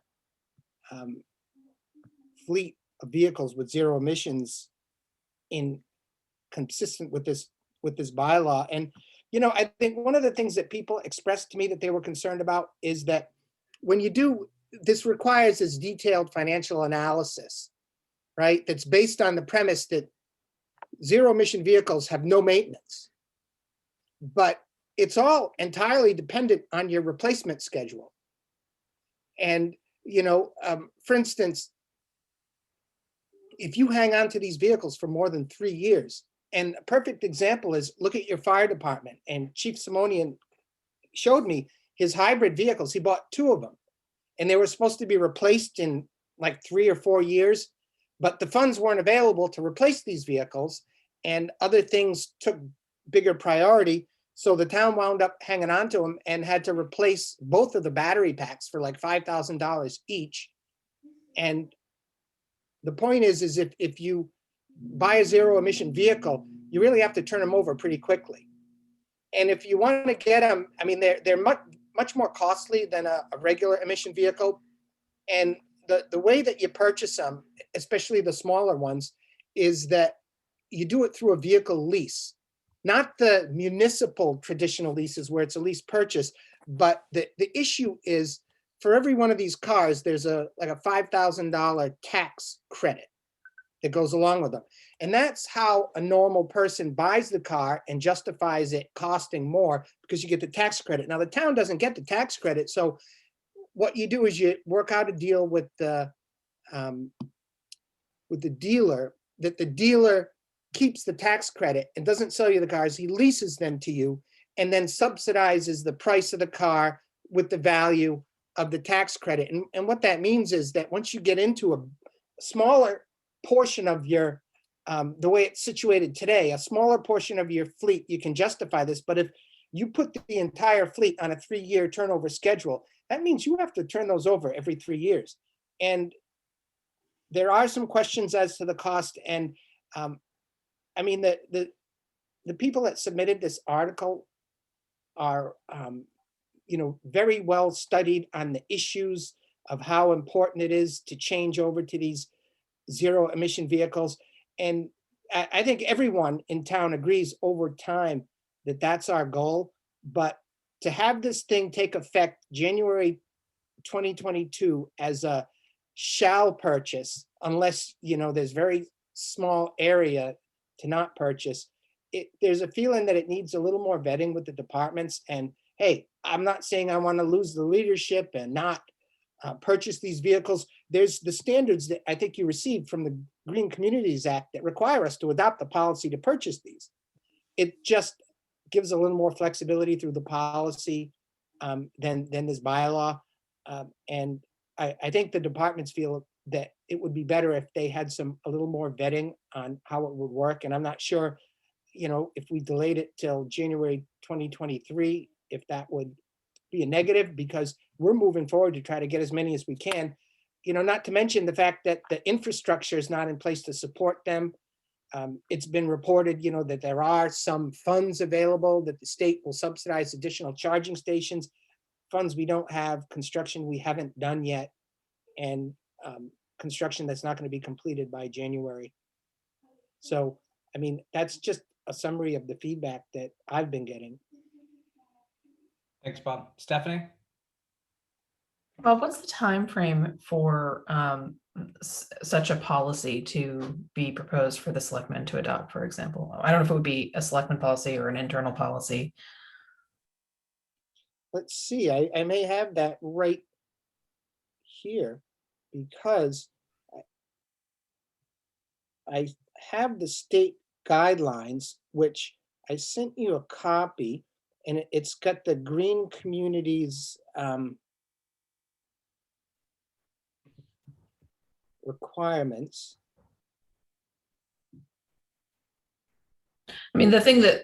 So you raised some really good points. The other thing that also kind of stood out to me was, I think it might have been Carl von Hohn's comments, was just sort of the efficacy of some of the zero emission vehicles for some of the heavy duty work. We're not talking about, an SUV or a regular vehicle. We're talking about something heavier. That was somewhat in question. And I didn't see a legal mechanism for an out on that. I don't know if that would be covered under the emergency that the town administrator has as written. Let's see, I know, in fairness to the proponents, that it does say in here that we have the opportunity to make a determination that such a vehicle is not available for the purpose. And they took care to put that in there because of, let's see. No, it's not under the emergency, because right now we know there are many classes of our vehicles, such as off-road vehicles, fire apparatus, other similar types of non-standard vehicles that are simply not available now. There's a question as to whether the police cruisers that are available are adequate or reliable enough to serve the purpose. I think there's, like the standard companies haven't come out with a police cruiser that they're happy with, although we're getting very close. But I do think, and I'm looking for it, it's hard to read here. It's under B, I believe. Listed vehicle capable of serving Either A. a particular function I think required. it's 3A. That's where you have the option. Right, and it's in the definition too, Yeah. under 2E as well.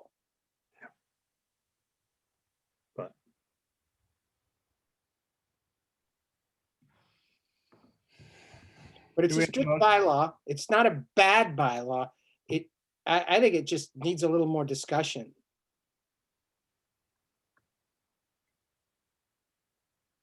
We can have a motion. Would, just another question for Bob, again, going back to that policy as part of the Green Communities Act, which I'm sorry, I didn't read your email about that. Would such a policy be something that the select board adopts, or would it be just sort of an internal document? No, it would be voted by the Board of Selectmen, and we're actually required to submit that as part of our Green Communities requirements. So I imagine that would be required to be done this year. And I imagine that the proponents would indicate that instead of submitting their policy, they could submit this bylaw, which is more stringent. But it's not as if absent this policy, the town wouldn't be taking a pretty drastic move forward on the energy efficient vehicles. That it's in process.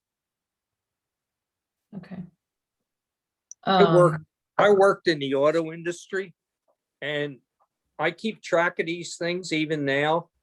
And there's a lot of them that there's $100,000 Hummer coming out, but a lot of the basic cars, the little ones, just, I don't think would last in the town. I think we'd end up fixing the things, be off the road more than they're on.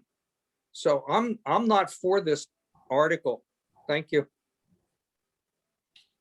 I will say I'm a little bit on the fence on this one. I totally get what town department heads are saying. I guess the only kind of other feedback I would have is if we were to vote against it, that to whatever extent that this member of the finance committee feels that it would be good for us to adopt that policy and be as aggressive with that policy as we're able to be, and make an effort to, if the petitioners do want to kind of come back and fully vet it, that we make people available to do so.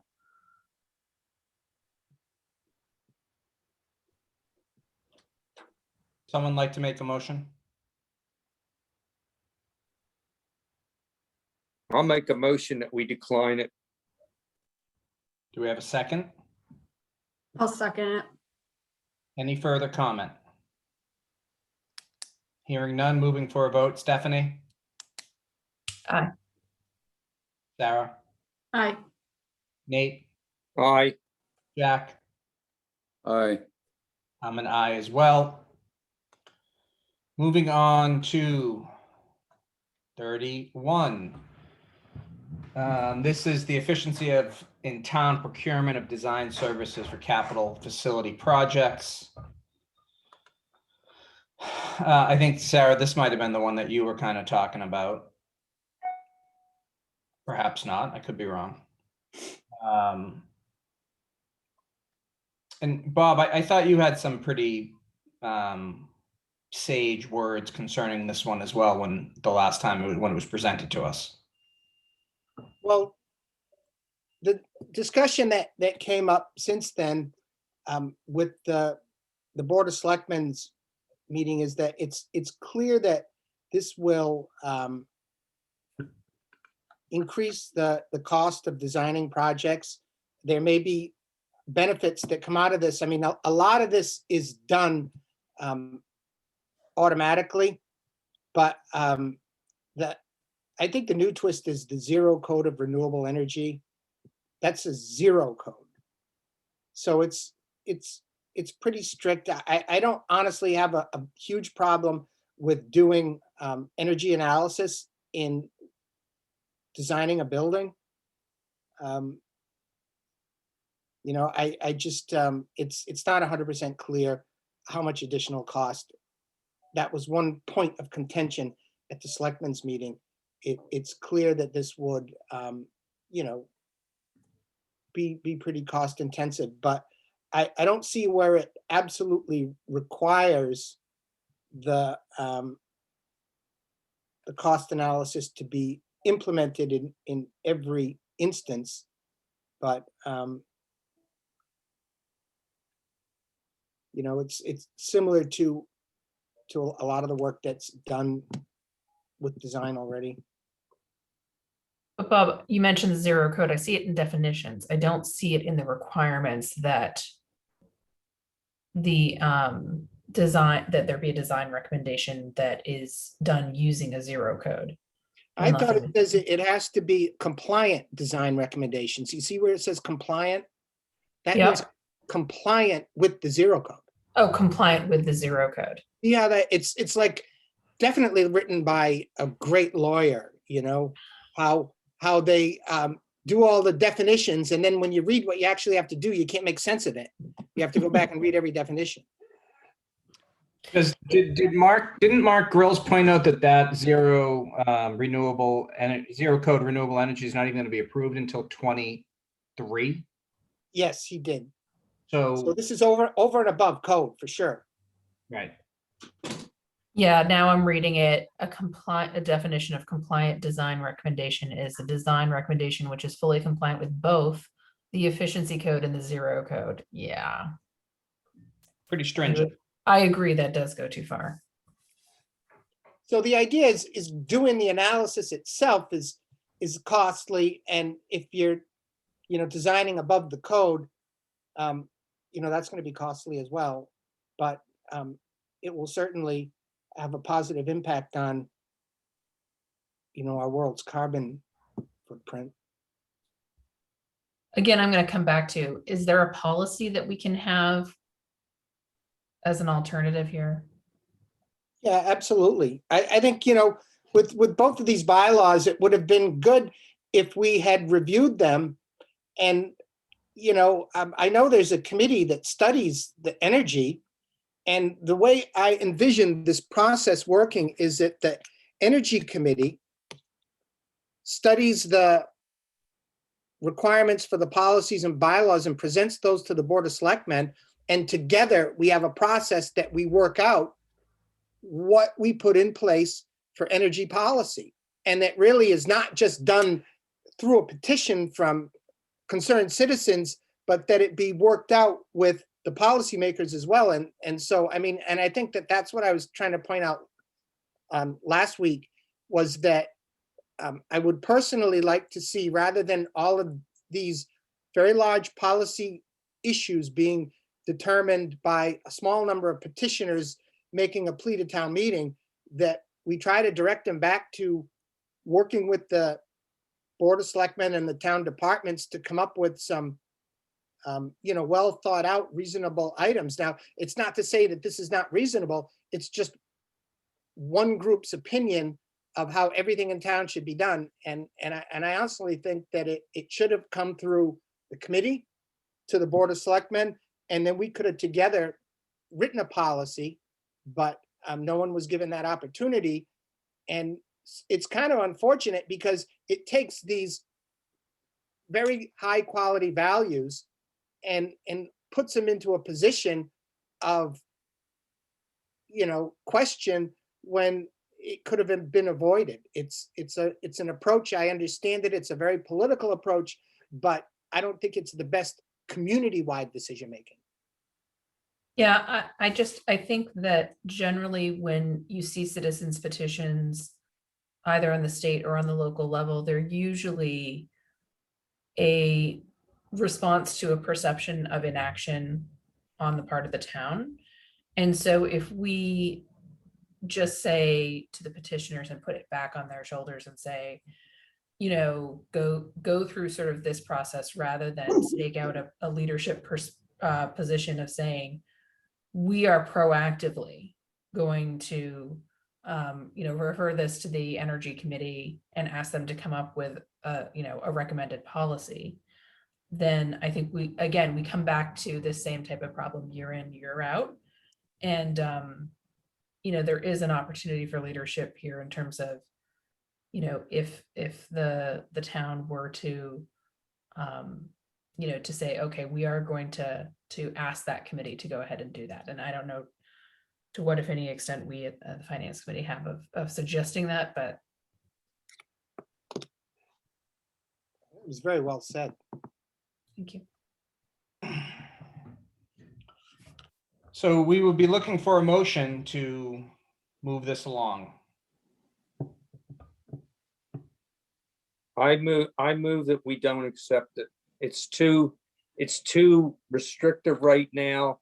It hasn't been going through by the town and the committees, and it could put us really in a bind. So I'm going to be against it. I we have- second that motion. Thank you. Any further comment? Hearing none, let's move for a vote. Stephanie, Aye. Sarah, Aye. Nate, Aye. Jack? Aye. And I'm an aye as well. We need to move back to Article number 9, which we did not vote on.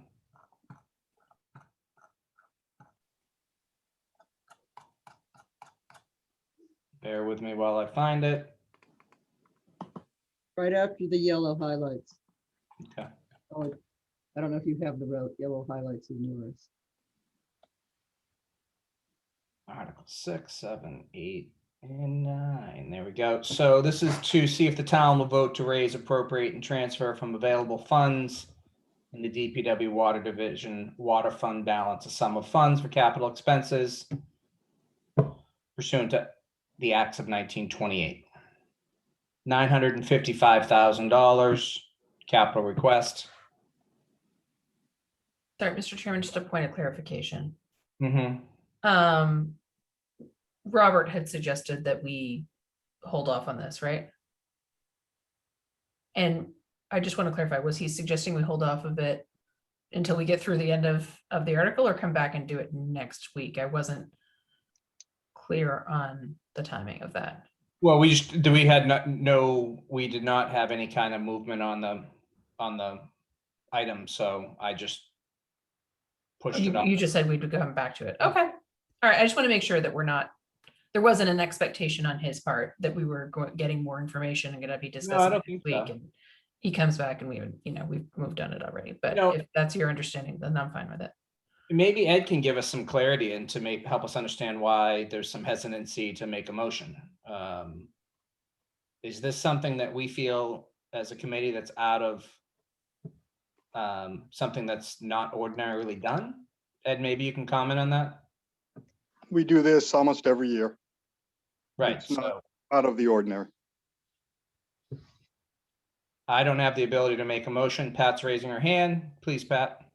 Just a little more background, I think Robert's philosophy is that community preservation funds are taken specifically away so that they could only be spent on a small segment of projects. So when he sees a land acquisition project and a high level of balance in the land acquisition reserve through the community preservation reserves, he feels that they should pay for all of it so that because the water funds can be used for a number of things, but this particular fund of money can only be used from CPA for land acquisition. So I think what he was trying to say is he would rather see the 300 that's here in the water department's request not utilized so they could do other maintenance or work down the road. That wouldn't be land acquisition. Thank you, Pat. Mm-hmm. Well, hearing that, I don't think that precludes us from taking a vote if there is a motion on the floor. Move to approve. Is there a second? I'll second it. Second. Thank you. Any further comment? We'll move for a vote. Stephanie, Aye. Sarah, Aye. Nate, Aye. Jack. Aye. I'm an aye as well. Pat, does that hit it? Am I missing any? 24, you're on hold with 24. Thank you.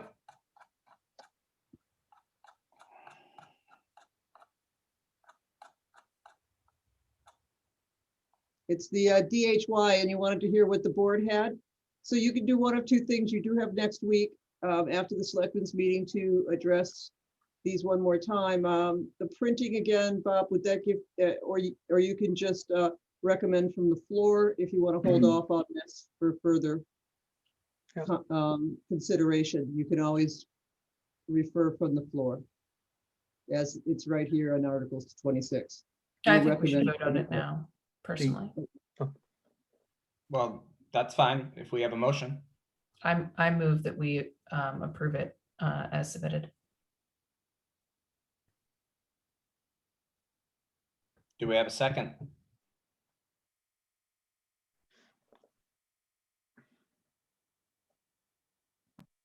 I'll second it. Thank you, Sarah. Any further comment? We'll move for a vote. Stephanie, Aye. Sarah, Aye. Nate, Aye. Jack, No. I'm an aye as well. 4-1, yes, sir. Thank you. I believe that's it, correct? All articles have been addressed. Moving on to the next part of the agenda, and we're going to wrap this up real quick because it's 8:12.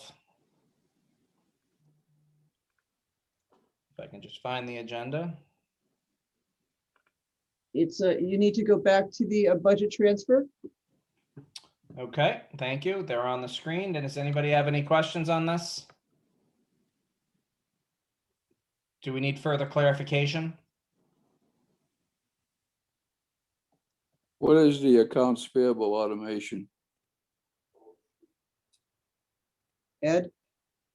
Yes, we have a plan to greatly streamline how we handle accounts payable, not having our departments key in that data. That plan was contingent upon our getting another piece of software going, and we've had some issues with our vendor related to that software. This particular project would require me to build software to interact with the company.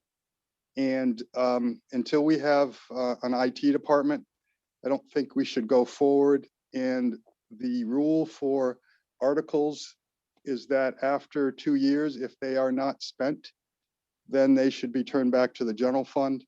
And I am trying to follow that rule and setting the way for other people to also follow that rule. It's a great project, and we should come back for reauthorization when our IT is in place and can maintain what I build. And after we get some experience with the Munis module, that will allow certain vendor slices to submit it, because this particular solution has a per invoice cost. What we want to do is have a complete understanding of how many people will submit it through our website versus taking the invoice and doing an optical character recognition on those invoices and then feeding that into our accounting system. I hope I explained that okay. I move we approve the transfer. Second. Any further comment? Hearing none, move for a vote. Stephanie, Aye. Sarah, Aye. Nate, Aye. Jack, Aye. and I'm an aye as well. We do have some minutes dating back to February 10th. Did everybody get a chance to read these minutes?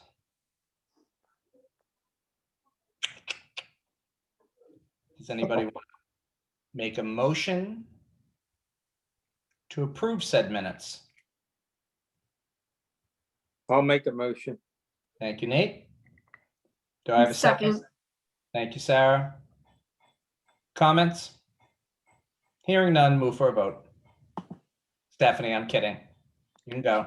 I'm going to abstain because once again, I didn't do my homework and It's fine. read the minutes. Sarah, Aye. Nate, Aye. Jack, Aye. I'm an aye as well. I have no new business. Pat, unless you have something. I'm sorry. I gotta go back. Now I am looking Yeah. at it and I see there's a spelling error for Bob Rittenauer.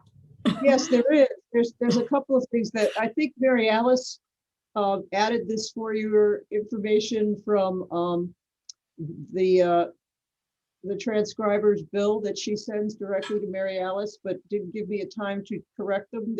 I would like to be allowed to make the spelling corrections and the highlights and take out those if you would be comfortable with that. And we'll bring them back for another approval if you so choose, but I will not change the content or meaning of the minutes.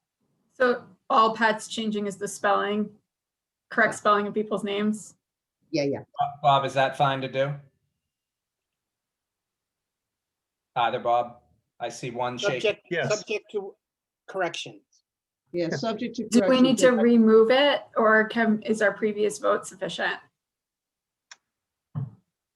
As long as you voted it subject to the spelling That- corrections, you're fine. We did not vote that. We did not. Okay, I move to approve the minutes subject to Pat's spelling corrections. There we go. Sounds good. Do we have a Yeah, second? yeah, go ahead. Was there a second? I'm sorry. I'll second it. Thank you. We're gonna move for a vote. Stephanie, Abstain. Sarah, Aye. Nate, Aye. Jack, Aye. and I'm an aye as well. Again, I have no new business unless Pat has something she wants to. No, sir. I have no new business for you this evening. I Either move you adjourn. Bob, anybody? Great. I'll second it. We'll move for a vote. Stephanie? This is an adjourn. Stephanie, Aye, sorry, hit the wrong button. Sarah, Aye. Nate, Aye. Jack, Aye. I'm an aye as well. I think that's it, folks. So Thanks a Bob, lot. that little like jab at lawyers you took, I'm not sure if I should be like insulted or if like that was like the best thing I've ever heard. I think it was the best thing. I mean, like I was like, huh, yeah, I'm pretty good at that too. Thanks. It was a jab. I mean, that was just.